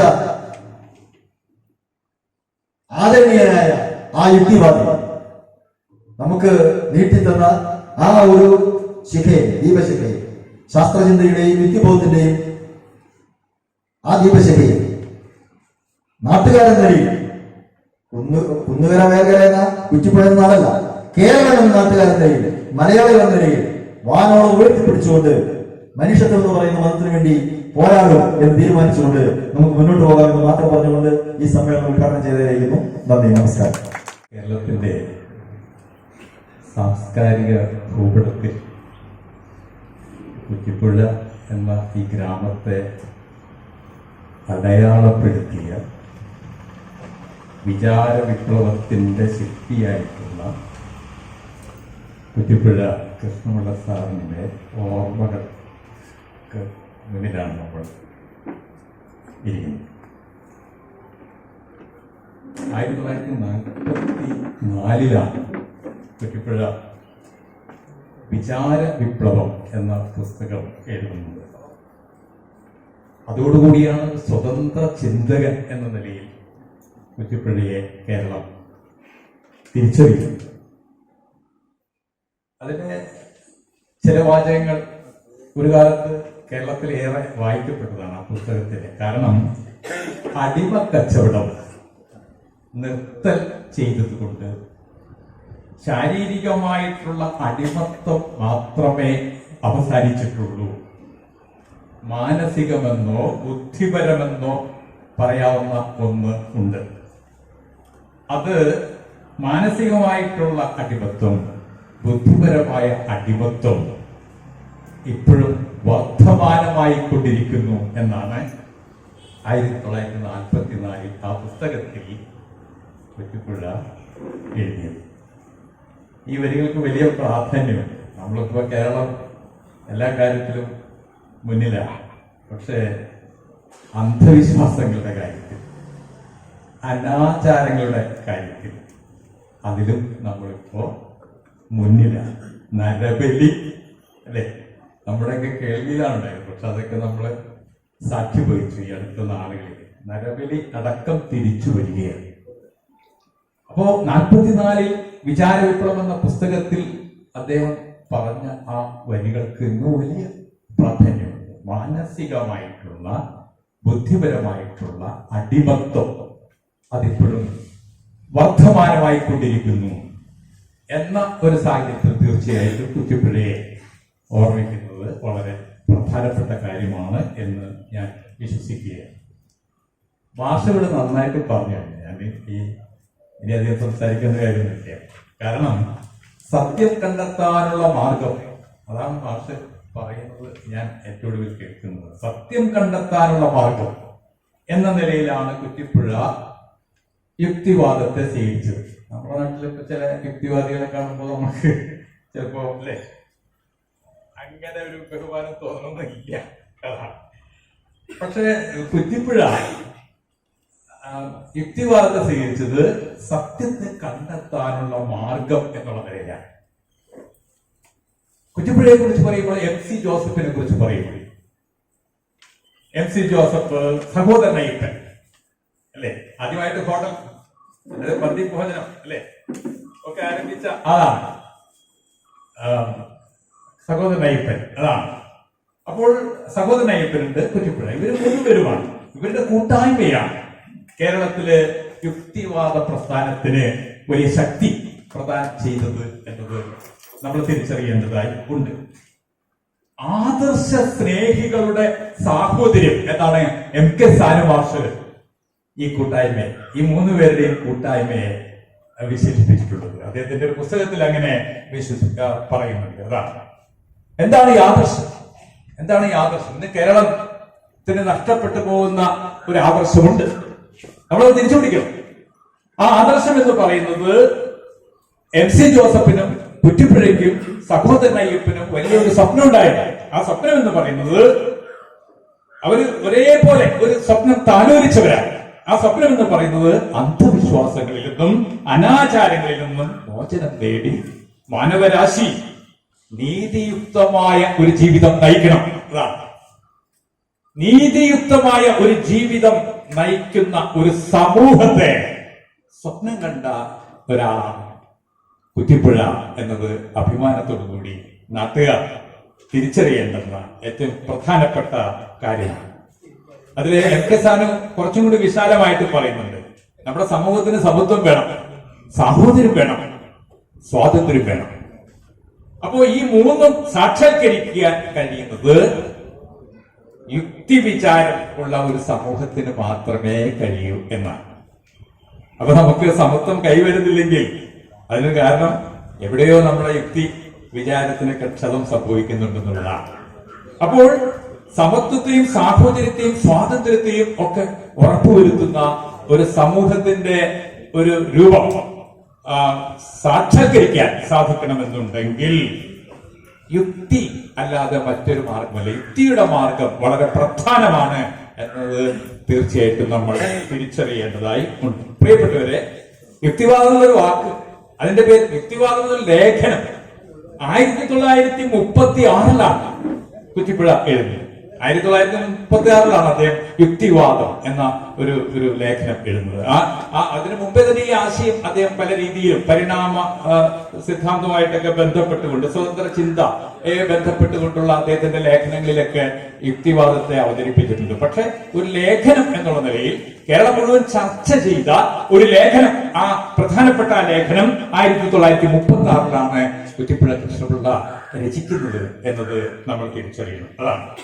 അപ്പോൾ നേരത്തെ മാഷോട് പറഞ്ഞു, വിജ്ഞാനം ഒരു പേടകമാണെങ്കിൽ അത് തുറക്കാനുള്ള താക്കോല് അത് യഥാർത്ഥത്തിൽ അന്വേഷണമാണ്. മനസ്സിലായി? അപ്പൊ ഈ അന്വേഷണം നടത്തുമ്പോൾ പല തരത്തിലുള്ള സംശയങ്ങൾ നമുക്ക് വരും. അപ്പോൾ ആ അന്വേഷണങ്ങൾ വഴിയാണ് യഥാർത്ഥത്തില് സത്യത്തിലേക്ക് നമ്മൾ എത്തിച്ചേരുന്നത്. അതുകൊണ്ട് യുക്തിവാദം എന്ന് പറയുന്നത് സത്യവാദമാണ്. അറിവിന്റെ മേഖലയിൽ പല തരത്തിലുള്ള ചതിക്കുഴികളും നിറഞ്ഞ ഈ കാലഘട്ടത്തിൽ തീർച്ചയായിട്ടും യുക്തിചിന്തയ്ക്ക് വലിയ പ്രാധാന്യം കൊടുക്കണം. ഈ യുക്തി ചിന്തയാണ് ഇവിടെ ശ്രീനാരായണ ഗുരുവിനെ കുറിച്ചൊക്കെ പരാമർശിക്കുകയില്ല. ഒരു പുതിയ വായനയാണ്. യുക്തിക്ക് വലിയ പ്രാധാന്യം കൊടുത്തുകൊണ്ടുള്ള ഒരു വിചാര പദ്ധതി ശ്രീനാരായണ ഗുരുവിന് ഉണ്ടായിരുന്നു. ആ വായനയാണ് ഭ്രാന്താലയത്തെ മനുഷ്യാലയമാക്കി മാറ്റിയത് എന്ന് നമ്മൾ തിരിച്ചറിയണം. വായനയുടെ ഒരു പ്രാധാന്യം കൂടി പറയണമല്ലോ. ഞാനത് എവിടെയും പറയുന്ന കാര്യമാണ്, അല്ലേ? ശ്രീനാരായണ ഗുരു വായിച്ചത് പക്ഷികളെ, നമ്മളൊക്കെ പക്ഷികളെ കാണാറുണ്ട്. പക്ഷെ നമ്മൾ പക്ഷികൾക്ക് പക്ഷിത്വം എന്ന് പറഞ്ഞിട്ടില്ല, നമ്മൾ പറയാറില്ല. ശ്രീനാരായണ ഗുരു ഇതിനെ ആലോചിക്കുക. പക്ഷികൾ, അതിന്റെ ഉത്ഭവം നോക്കി, ലോകത്തുള്ള എല്ലാ പക്ഷികളും മുട്ട വിരിഞ്ഞുണ്ടാകുന്നവയാണ്. അപ്പൊ ഉത്ഭവം ഒരേ മട്ടിലാകയാൽ പക്ഷികൾ ഒരു ജാതിയാണ്. ഇതാണ് ശ്രീനാരായണന്റെ വിചാരം. മനസ്സിലെ ഒരു യുക്തി ആയിട്ടുള്ള ഒരു ചിന്ത ആ രീതിയിലാണ് വായിച്ചെടുക്കുന്നത്. എന്നിട്ട് അദ്ദേഹം പറയുന്നത് പക്ഷികൾക്ക് പക്ഷിത്വം. അതാണ്. ഇനി അടുത്തതെന്താ? പശുക്കൾക്ക് പശുത്വം. അതാണ്. പശുക്കൾക്ക് പശുത്വം. നിങ്ങൾക്കറിയാം, പക്ഷികളുടെ ആകൃതി ഒരേ മട്ടിലാണ്, അല്ലെ? എല്ലാ പക്ഷികളും ചിറകുകളുണ്ട്. അപ്പൊ ആകൃതി ഒരേ മട്ടിലാകിയാൽ പക്ഷികൾ ഒരു ജാതിയാണ്. ഉത്ഭവം ഒരേ മട്ടിലാകിയാൽ പക്ഷികൾ ഒരു ജാതിയാണ്. ഇനി പശുക്കൾക്ക് പശുത്വം എന്ന് പറഞ്ഞാൽ, അല്ലെ, ശ്രീനാരായണ വായിക്കുകയാണ്. പശുക്കൾക്ക് പശുത്വം, പശുക്കളുടെ ഉത്ഭവം ഒരേ മട്ടിലാണ്, അതുകൊണ്ട് പശുക്കൾ ഒരു ജാതിയാണ്, അല്ലെ? പശുക്കളുടെ ആകൃതി ഒരേ മട്ടിലാണ്, 4 കാലൊക്കെയാണ്, അല്ലെ? അങ്ങനല്ലേ? 4 കാലാണ് എല്ലാ പശുക്കൾക്കും. അതാണ്, അതിന്റെ ആകൃതി ഒരേ മട്ടിലാണ്. അതുകൊണ്ട് ആകൃതി ഒരേ മട്ടിലാകയാൽ, ഉത്ഭവം ഒരേ മട്ടിലാകയാൽ പശുക്കൾ ഒരു ജാതിയാണ്. എന്നിട്ട് അദ്ദേഹം മനുഷ്യനെ വായിക്കും. നോക്കൂ, മനുഷ്യനെ വായിക്കും. നിങ്ങൾ ഇസ്ലാം ആകാം, നിങ്ങൾ ക്രിസ്ത്യാനി ആകാം, നിങ്ങൾ ഹിന്ദു ആകാം, ആരും ആയിക്കൊള്ളട്ടെ, നമ്മളെല്ലാവരും ജനിക്കുന്ന അമ്മയുടെ ഗർഭപാത്രത്തിൽ നിന്നാണ് നമ്മൾ വന്നത്. അല്ലേ അല്ലേ? എല്ലാവർക്കും ഒരു പൊക്കിൾ കൊടിയുണ്ട്. നമുക്ക് വ്യത്യാസങ്ങളെക്കാൾ ഏറെ സാമ്യമുണ്ട് അല്ലേ? എല്ലാവർക്കും ഒരു പൊക്കിൾ കൊടിയുണ്ട്. അമ്മയുടെ ഗർഭപാത്രത്തിൽ നിന്നാണ് നമ്മൾ വന്നത്. അതുകൊണ്ടാണ് ഖുറാനിലൊക്കെ വായിക്കുമ്പോൾ അമ്മയുടെ പാദങ്ങളിലാണ് സ്വർഗ്ഗരിക്കുന്നത് എന്നൊക്കെ പറയുന്നത്. ഈ ചിന്തയുണ്ടെങ്കിലാണ് ഞാൻ ഈ അമ്മയുടെ ഗർഭപാത്രത്തിൽ ഇങ്ങനെ കൈകാലൊക്കെ ഇട്ട് അടിച്ച് കിടന്ന ഒരാളാണ് എന്നൊരു ചിന്തയൊക്കെ ഇല്ലാത്തവരാണ് അമ്മയെ കോലാട് എന്നൊക്കെ വായിക്കുന്നത്. മനസ്സിലായി? ഒരു വിചാര പദ്ധതി നഷ്ടപ്പെട്ടു പോകുന്നു. ഒരു വിചാരം, നമ്മുടെ ഉത്ഭവത്തെ കുറിച്ച്, നമ്മുടെ ജന്മത്തെ കുറിച്ച് ഉള്ള വിചാരം നഷ്ടപ്പെടുമ്പോഴാണ് അമ്മമാരൊക്കെ തെരുവിലേക്കൊക്കെ ഉപേക്ഷിക്കപ്പെടുന്നത്. മനസ്സിലായി? അതാണ്. ഇനി നോക്കി നമ്മുടെ ആകൃതികൾ നോക്കി, നിങ്ങൾ ഏത് മതസ്ഥരുമാകട്ടെ, നമുക്കൊക്കെ ഒരു തല, രണ്ട് കണ്ണ്, രണ്ട് കൈ, അല്ലേ, രണ്ട് കാല്, അല്ലേ? അപ്പൊ ആകൃതി നോക്കി ഒരേ മട്ടിലാണ്. നമ്മൾ ഇസ്ലാമാകാം, നമ്മൾ ക്രിസ്ത്യാനിയാകാം, നമ്മൾ ഹിന്ദുവാകാം. പക്ഷേ ആകൃതി നോക്കിക്കഴിഞ്ഞാൽ, ഉത്ഭവം നോക്കിക്കഴിഞ്ഞാൽ നമ്മളെല്ലാം ഒന്നാണ്. മനുഷ്യന് മനുഷ്യത്വം, മനുഷ്യന് മനുഷ്യത്വം. അപ്പോഴാണ് ജാതിഭേദം, മതദ്വേഷം ഏതുമില്ലാതെ ഏവരും സോദരത്വേന വാഴുന്ന മാതൃകാസ്ഥാനമാകണം ഇത്. എന്റെ നാട്, എന്റെ ലോകം അങ്ങനെ മാറണം. അപ്പൊ ലോകത്തിലെ ഏറ്റവും മനോഹരമായിട്ടുള്ള ഒരു ആശയം അവതരിപ്പിക്കാൻ കഴിഞ്ഞത് നമുക്ക് അതുവരെ ഇല്ലാത്ത ഒരു വിചാര പദ്ധതി, അല്ലെ, ഒരു വിചാരശീലം ഉള്ള ആളുകൾ, അവരെയാണ് നമ്മൾ നവോത്ഥാന നായകന്മാർ എന്നൊക്കെ വിശേഷിപ്പിക്കുന്നത് എന്നത് പ്രിയപ്പെട്ടവരെ ഓർത്തു വെക്കണം. അതുകൊണ്ട് യുക്തിവാദിയാണ് കുറ്റിപ്പുഴ കൃഷ്ണപിള്ള എന്ന് പറയുമ്പോൾ അദ്ദേഹം അന്ധവിശ്വാസത്തെ തകർക്കുക, അതിനുവേണ്ടിയാണ് കേരളം മുഴുവൻ അദ്ദേഹം സഞ്ചരിച്ച് വലിയ പ്രഭാഷണങ്ങൾ ഒക്കെ നടത്തിയത് എന്നത് നമ്മൾ ഓർത്തു വെക്കണം. മനുഷ്യൻ ഏതെങ്കിലും വിശ്വാസത്തിലേക്ക് അടിമയായിരിക്കും, അതാണ്, അല്ലെ? അത് ആ വിശ്വാസം അന്ധമാണോ എന്ന് നമ്മൾ പരിശോധിക്കാറില്ല. നമ്മുടെ വിശ്വാസം ശരിയാണോ എന്ന് നമ്മൾ പരിശോധിക്കാറില്ല. അതുകൊണ്ട് യുക്തിയുക്തമായിട്ട് ചിന്തിച്ചിട്ട് മാത്രമേ നമ്മൾ ഒരു നിലപാടെടുക്കാൻ പാടുള്ളൂ എന്ന് ഈ മലയാളിയെ ഒക്കെ ഓർമ്മപ്പെടുത്തിയത് കുറ്റിപ്പുഴ കൃഷ്ണപിള്ളയാണ്.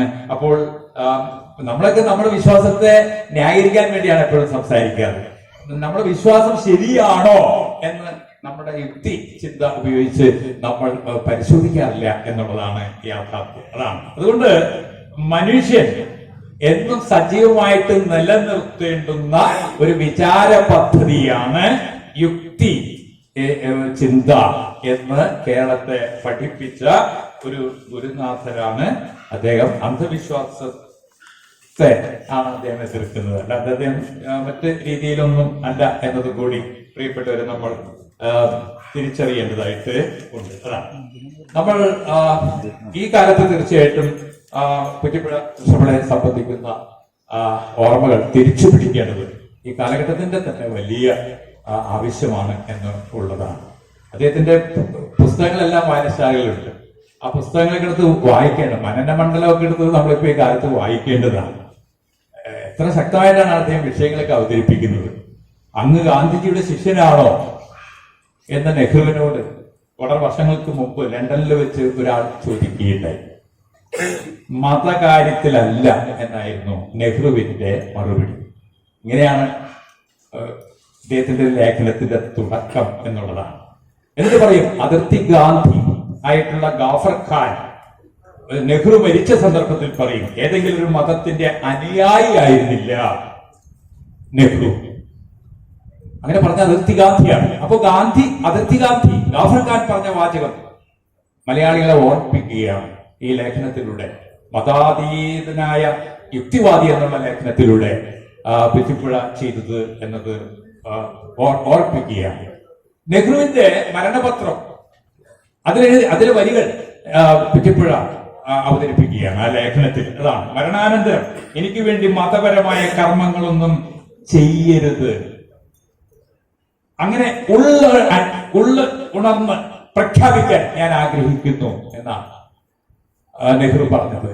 ഇപ്പോ നമ്മുടെ പൊതുപ്രവർത്തകരൊക്കെ ഉന്നതമായിട്ടുള്ള ഒരു ഉന്നതമായ പദവിയിലേക്ക് നെഹ്റു എത്തിച്ചേർന്നതിന്റെ ആ പശ്ചാത്തലം ഈ നന്നായിട്ട് ഒരുപക്ഷെ ഈ കാര്യത്തിൽ മതകാര്യത്തിലൊക്കെ നെഹ്റുവിന്റെ കാഴ്ചപ്പാടായിരുന്നില്ല ഗാന്ധിജിക്ക് ഉണ്ടായിരുന്നത്. ഗാന്ധിജിയെ നന്നായിട്ട് വിമർശിച്ച ഒരാളായിരുന്നു കുറ്റിപ്പുഴ കൃഷ്ണപിള്ള. അദ്ദേഹത്തിന്റെ രാമരാജ്യ സങ്കല്പത്തെ ഏറ്റവും കൂടുതൽ എതിർത്ത് എഴുതിയിരുന്ന ഒരാളായിരുന്നു കുറ്റിപ്പുഴ കൃഷ്ണപിള്ള എന്നുള്ളത് ഓർക്കണം. പക്ഷേ കുറ്റിപ്പുഴ കൃഷ്ണപിള്ള 2 പ്രാവശ്യമാണ് ഉറക്കെ പൊട്ടിക്കരഞ്ഞിട്ടുള്ളത്. 1924 അദ്ദേഹത്തിന്റെ അമ്മ മരിക്കുന്നത് എന്നാണ് എൻ്റെ ഓർമ്മ. 1924 അമ്മ മരിച്ചപ്പോഴാണ് അത് ആഴത്തില് അദ്ദേഹം സങ്കടപ്പെട്ട് പൊട്ടിക്കരയുന്നത്.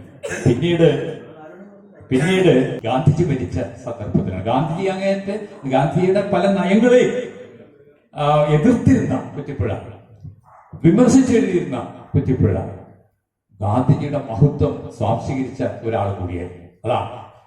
അതുകൊണ്ടാണ് ഗാന്ധിജി മരിച്ചപ്പോൾ അദ്ദേഹത്തിന്റെ സഹോദരൻ ചന്ദ്ര എല്ലാം കഴിഞ്ഞല്ലോ എന്ന് പറഞ്ഞ് അദ്ദേഹം വിലപിക്കുകയുണ്ടായി, പൊട്ടിക്കരയുകയുണ്ടായി. 2 സന്ദർഭത്തിലാണ്, അമ്മ മരിച്ചപ്പോഴും ഗാന്ധിജി മരിച്ചപ്പോഴുമാണ് കുറ്റിപ്പുഴ കൃഷ്ണപിള്ള വളരെ ഹൃദയം തകർന്ന് അസ്വസ്ഥനായത് എന്നത് നമ്മൾ ഓർമ്മിക്കേണ്ടതുണ്ട്. പക്ഷെ ആ കുറ്റിപ്പുഴയാണ് ഈ ഗാന്ധിജിയുടെ രാമരാജ്യ സങ്കല്പത്തെ ഒക്കെ എതിർത്തത്. അദ്ദേഹത്തിന് കാൾ മാർക്സിന്റെ സിദ്ധാന്തങ്ങളോടൊക്കെ വലിയ താല്പര്യം ആയിരുന്നു. ഉപദേശിച്ചൊന്നും അങ്ങനെ നമ്മുടെ മുതലാളിമാരുടെ മനസ്സൊന്നും മാറ്റാൻ കഴിയില്ല. അല്ലെങ്കിൽ ഈ ട്രസ്റ്റ്ഷിപ്പ് സമ്പ്രദായം ഒക്കെ ഗാന്ധിജിയുടെ സങ്കല്പത്തിലൂടെയൊന്നും രാജ്യത്ത് സമത്വം കൊണ്ടുവരാൻ സാധിക്കില്ല. മറിച്ച് വലിയ സമരങ്ങൾ വേണം, ഇത്തിരി ബലപ്രയോഗമായാലും സമരങ്ങൾ വേണം എന്ന കാഴ്ചപ്പാട് അദ്ദേഹത്തിന് ഉണ്ടായിരുന്നു. തീർച്ചയായിട്ടും അതിന്റെ അടിസ്ഥാനത്തിൽ അതൊക്കെ അതിന് ലഭിച്ചത് മൂലധനം പോലെയുള്ള കൃതി. കാൾ മാർക്സിന്റെ മൂലധനം മലയാളത്തിലേക്ക് തർജ്ജമ ചെയ്ത അതിന്റെ എഡിറ്റോറിയൽ ബോർഡിലെ ഏറ്റവും പ്രധാനപ്പെട്ട ഒരാളായിരുന്നു കുറ്റിപ്പുഴ കൃഷ്ണപിള്ള എന്നുള്ളത് ഓർമ്മിക്കണം. അതാണ്. അപ്പോ സോഷ്യലിസത്തെ കുറിച്ച്, കമ്മ്യൂണിസത്തെ കുറിച്ച് ഒക്കെയുള്ള എത്രയെത്രയോ ക്ലാസ്സുകളാണ് ഈ കേരളത്തിന്റെ നാനാഭാഗങ്ങളിൽ കുറ്റിപ്പുഴ കൃഷ്ണപിള്ള നടത്തിയിട്ടുള്ളത്. ഇവിടുത്തെ പുരോഗമന ചിന്താധികാർ പോലും അത് അത്ര തിരിച്ചറിഞ്ഞിട്ട് അദ്ദേഹത്തെ ഓർമ്മിക്കുന്നുണ്ടോ എന്നുള്ളൊരു സംശയമാണ്. ഇത്തരണത്തിലാണ് നമുക്ക് തിരിച്ച് പിടിക്കേണ്ട ചില മൂല്യങ്ങൾ ഉണ്ട്. അത് കുറ്റിപ്പുഴ ഉയർത്തിപ്പിടിച്ച യുക്തി വിചാരത്തിന്റെ മൂല്യങ്ങളാണ്, സ്വതന്ത്ര ചിന്തയുടെ മൂല്യങ്ങളാണ്. ആ മൂല്യങ്ങളെ തിരിച്ചു പിടിക്കാനുള്ള വലിയ ഒരു ശ്രമമാണ് വായനശാല ഇപ്പോൾ നടത്തിക്കൊണ്ടിരിക്കുന്നത്. അതിന്റെ ഭാഗമായിട്ടാണ് ഇത് ചെറിയ കൂട്ടമല്ല യഥാർത്ഥം, ഇത് വലിയ ആഴമുള്ള ഒരു സാന്നിധ്യം തന്നെയാണ്, അല്ലേ? ഇങ്ങനെ കുറച്ചു പേരാണ്. ക്രിസ്തുവിനെയൊക്കെ ഓർക്കുന്ന സമയമാണ്. ക്രിസ്തുവിന് അല്ലേ ഒരപ്പം 5 വട്ടിയിലേക്ക് ആക്കി 5 വട്ടിയിൽ നിന്ന് 5000 പേരിലേക്ക് കൊടുക്കുന്നതാണ്. ആശയം മനസ്സിലായി? എൻ്റെ കയ്യിലൊരു ക്രിസ്തുവിന്റെ കയ്യിലൊരു വെളിച്ചമുണ്ട്, ഒരു ദർശനമുണ്ട്. അത് 5 ശിഷ്യന്മാരിലേക്ക് പകർന്നു. 5 ശിഷ്യന്മാര് ലോകത്തിന്റെ നാനാ ഭാഗങ്ങളിലേക്കും അത് പകർന്നു കൊടുത്തു. ഇതാണ് മാജിക്, യഥാർത്ഥത്തിലുള്ള സംഭവം അതാണ്. അതുപോലെ ഇദ്ദേഹത്തിന്റെ ചിന്തകൾ, സ്വതന്ത്ര ചിന്തകൾ, അന്ധവിശ്വാസങ്ങൾക്കും അനാചാരങ്ങൾക്കും എതിരെ കുറ്റിപ്പുഴ നടത്തിയ ധൈഷണികമായിട്ടുള്ള ഇടപെടലുകൾ, അതുപോലെ തന്നെ കേരളത്തിന്റെ സാഹിത്യ മണ്ഡലത്തിൽ അദ്ദേഹം ഉണ്ടാക്കിയ നിരൂപകൻ എന്നുള്ള നിലയ്ക്ക് അദ്ദേഹം ഉണ്ടാക്കിയെടുത്ത വലിയ നേട്ടങ്ങൾ നിങ്ങൾ മനസ്സിലാക്കണം. വള്ളത്തോട് നാരായണമേനൊക്കെ ആലുവയുടെ ഭാഗത്തൂടെ പോകുന്നുണ്ടെങ്കിൽ എത്ര തിരക്കുണ്ടെങ്കിലും UC കോളേജിൽ വന്ന് കുറ്റിപ്പുഴ കൃഷ്ണപിള്ളനെ കണ്ടിട്ടേ പോകുമായിരുന്നു. അത്രയും വലിയ ഒരു മഹനീയമായ വ്യക്തിത്വത്തിന്റെ ഉടമയാണ് കുറ്റിപ്പുഴ കൃഷ്ണപിള്ള എന്ന് നമ്മൾ തിരിച്ചറിയും. കുറ്റിപ്പുഴ കൃഷ്ണപിള്ളയുടെ അടുത്തേക്കാണ് ഈ നിലാവിന്റെയും ഇതിന്റെയൊക്കെ പര്യായ ശബ്ദങ്ങളൊക്കെ ചോദിച്ചൊരു കുട്ടി ഇടയ്ക്കിടയ്ക്ക് വരിക. ഇപ്പൊ പര്യായങ്ങളൊക്കെ പറഞ്ഞു കൊടുക്കും. അത് നല്ല കവിതകളൊക്കെ എഴുതും. കവിതയൊക്കെ എഴുതുന്നത് നല്ലതാണ്, പക്ഷെ നീ നന്നായിട്ട് പഠിക്കണം, പഠനത്തിൽ ഒരിക്കലും മോശമാകാൻ പാടില്ല എന്ന് കുറ്റിപ്പുഴ ഓർമ്മിപ്പിക്കുമായിരുന്നു. ആ കുട്ടിയാണ് ചങ്ങമ്പുഴ കൃഷ്ണപിള്ള എന്ന് നിങ്ങൾ തിരിച്ചറിയുക. ചങ്ങമ്പുഴ കൃഷ്ണപിള്ള യവനിക എഴുതുമ്പോൾ അതിന്റെ അവതാരികയും കുറ്റിപ്പുഴ കൃഷ്ണപിള്ളയ്ക്കാണ് സമർപ്പിച്ചിട്ടുള്ളത് എന്നത് മലയാളത്തിന്റെ പുണ്യം, അതാണ് നമ്മുടെ ഭാഷയുടെ പുണ്യം, അതാണ്. അങ്ങനെ എത്രയോ പേർ, കെ സുരേന്ദ്രനെ പോലുള്ള ആളുകൾ, അവരുടെയൊക്കെ വാക്കുകളെല്ലാം പുസ്തകത്തിലുണ്ട് കുറ്റിപ്പുഴ കൃഷ്ണപിള്ളയെ കുറിച്ച്. അതാണ് ഒരു അധ്യാപകൻ എന്ന നിലയിൽ, നിരൂപകൻ എന്ന നിലയിൽ, അതുപോലെ തന്നെ കേരളത്തെ ഒരു മനുഷ്യാലയമാക്കി മാറ്റുവാൻ സഹോദരൻ അയ്യപ്പൻ, MC ജോസഫ് എന്നിവരോടൊപ്പം അദ്ദേഹം നടത്തിയ വലിയ ഇടപെടലുകൾ സാഹിത്യ അക്കാദമിയുടെ പ്രസിഡന്റ് സ്ഥാനത്തിരുന്നു കൊണ്ട് അദ്ദേഹം ഒക്കെ ചെയ്ത സംഭാവനകൾ അതെല്ലാം വേണ്ട രീതി അദ്ദേഹത്തിന്റെ ജന്മനാട് തിരിച്ചറിയേണ്ടതാണ്. ആ വെളിച്ചത്തെ കെടാതെ കൂടുതൽ ഉജ്ജ്വലമാക്കാൻ നമ്മളെല്ലാവരും ഒത്തൊരുമയോടുകൂടി നാം ഒന്നാണ് എന്നുള്ള ഒരു ചിന്തയിൽ ഒത്തൊരുമയോടുകൂടി മുന്നോട്ട് പോകണം. അതിന് കളമൊരുക്കുക മാത്രമാണ് വായനശാല ചെയ്യുന്നത് എന്നാണ് ഞാൻ മനസ്സിലാക്കുന്നത്. ഏതായാലും ഈ സന്ധ്യക്ക് വലിയ സൗന്ദര്യവും അല്ലെ, ഈ സന്ധ്യാവേള ഒരുപക്ഷെ നിങ്ങളുടെ ജീവിതത്തില് തികച്ചും ഇതിനു മുമ്പ് പല യോഗങ്ങളിലൊക്കെ നിങ്ങൾ വന്നിരുന്നവരാകാം. പക്ഷെ അവിടെ കേൾക്കാത്ത ചില കാര്യങ്ങളാണ്, എന്നാൽ കേൾക്കേണ്ടിയിരുന്ന, നേരത്തെ തിരിച്ചറിയേണ്ടിയിരുന്ന ചില കാര്യങ്ങളാണ് നമ്മളെല്ലാവരും പങ്കുവയ്ക്കുന്നത്, അറിയിക്കുന്നത് നമ്മൾ ഒക്കെ മനസ്സിലാക്കുന്നത്. അതിനുള്ളൊരു വേദി ഒരുക്കിയ നിങ്ങളെ എല്ലാവരെയും അഭിനന്ദിച്ചുകൊണ്ട് നിർത്തുന്നു. നന്ദി, നമസ്കാരം.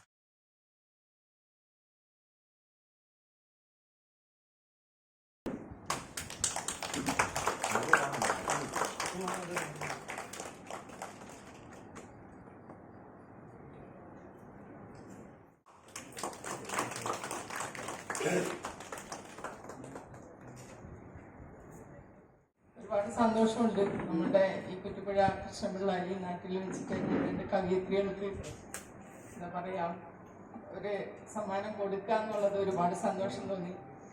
നമുക്കറിയാം, നമ്മള് കുറെ സമയമായി എല്ലാവരും കൂടെ വെയിറ്റ് ചെയ്തിരിക്കുകയാണ്. എന്തായാലും നമ്മുടെ ഉദ്ഘാടകനും അതുപോലെ തന്നെ നമ്മുടെ മുഖ്യ അതിഥി കൂടിയായ നമ്മുടെ ജില്ലാ ലൈബ്രറി കൗൺസിലിന്റെ സെക്രട്ടറി കൂടിയായ സുബ്രഹ്മണ്യ സാറും അതുപോലെ തന്നെ മറ്റുള്ള എല്ലാവരും, നമ്മുടെ ബാക്കി എല്ലാവരും ഇവിടെ ആശംസ പറയാനിരിക്കുന്നുണ്ട്. അങ്ങനെ എല്ലാവരും ഇവിടെ ഇരിക്കുന്നുണ്ട്. ഈ വൈകിയ വേളയിൽ ഞാൻ നിങ്ങളെ ബുദ്ധിമുട്ടിക്കുന്നില്ല. ഈ പരിപാടിക്ക് എല്ലാവിധ ആശംസകളും നേർന്നുകൊണ്ട് ഈ ഗ്രാമീണ വായനശാല നമ്മുടെ കുറ്റിപ്പുഴയുടെ കൃഷ്ണപിള്ളയുടെ വായന ഈ നാട്ടിൽ വെച്ചിട്ട് തന്നെ ഇങ്ങനെയുള്ള പരിപാടികൾ ഗ്രാമീണ വായനശാല നടത്തുന്നുണ്ട്. അത് ഓരോ മാസവും അതുപോലെ തന്നെ ഓരോ ആഴ്ചയിലും ഈ ഓരോ പരിപാടികൾ ഗ്രാമീണ വായനശാല നടത്തി വരുന്നുണ്ട്. നമ്മൾ കൃത്യമായിട്ട് അത് കാണുന്നുണ്ട്.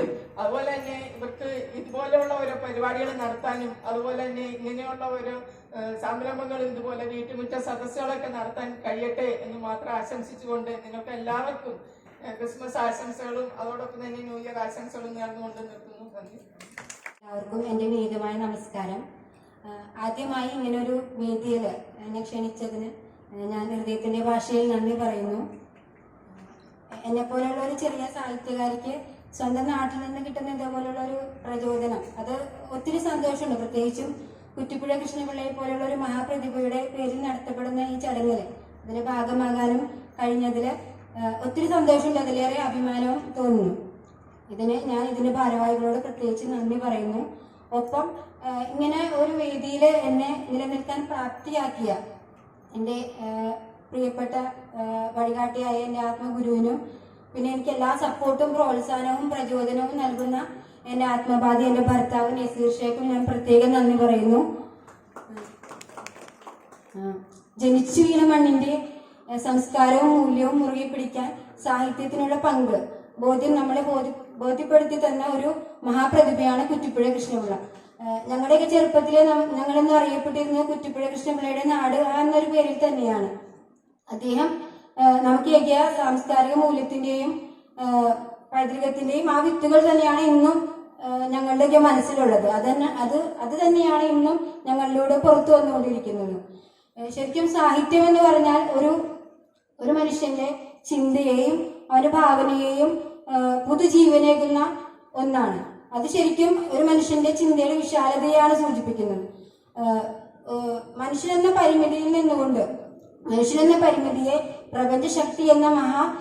പ്രപഞ്ചമെന്ന മഹാശക്തിയിലേക്ക് അവനെ ആനയിക്കുന്ന ഒരു ക്ഷണപത്രം കൂടിയാണ് ശരിക്കും സാഹിത്യം.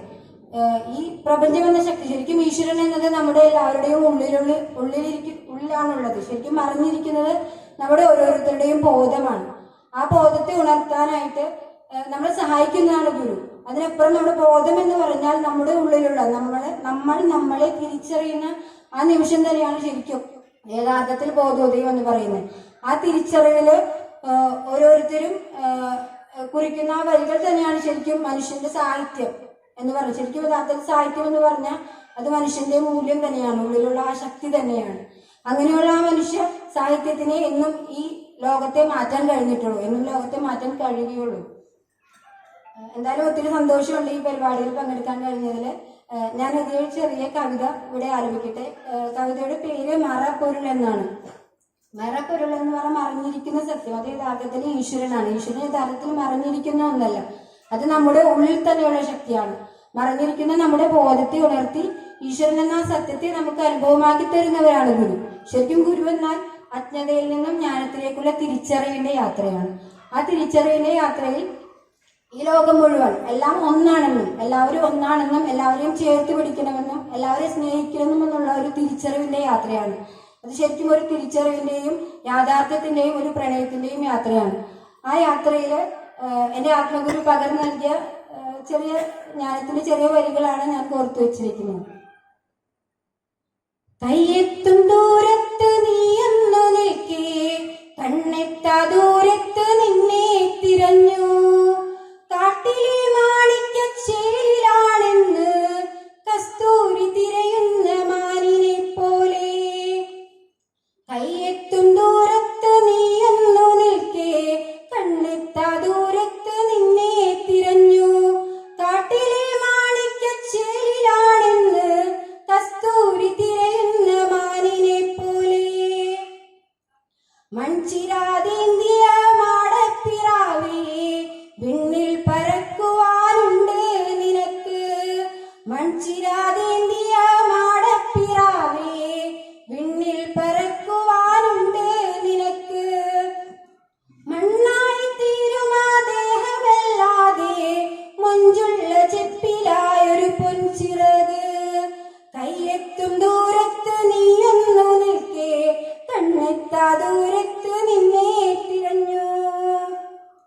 യാത്രയിൽ നിന്നോട് ചേർന്നിരുന്നല്ലോ, മെയ്യോട് ചേർന്നപ്പോ ബോധം മറച്ചു.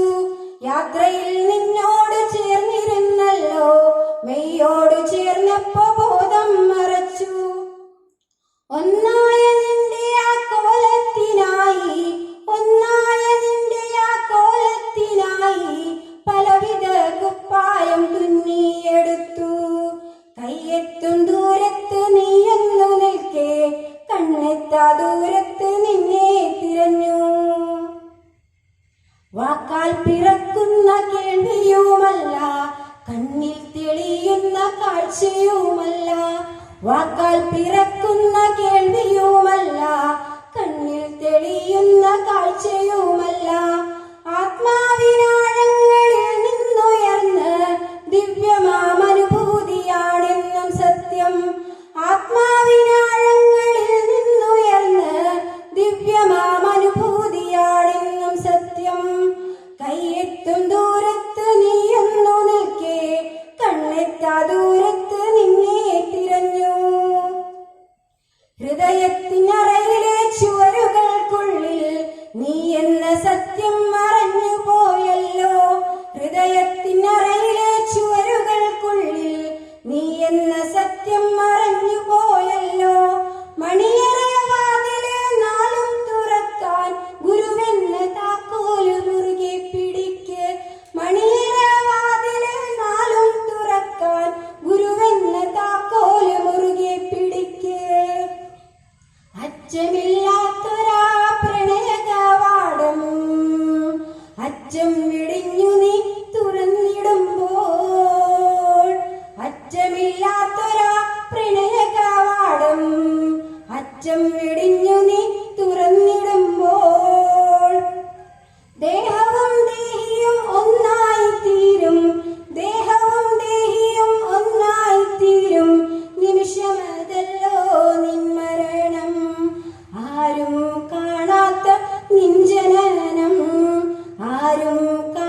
എഴുത്തുകാരിയാണ്.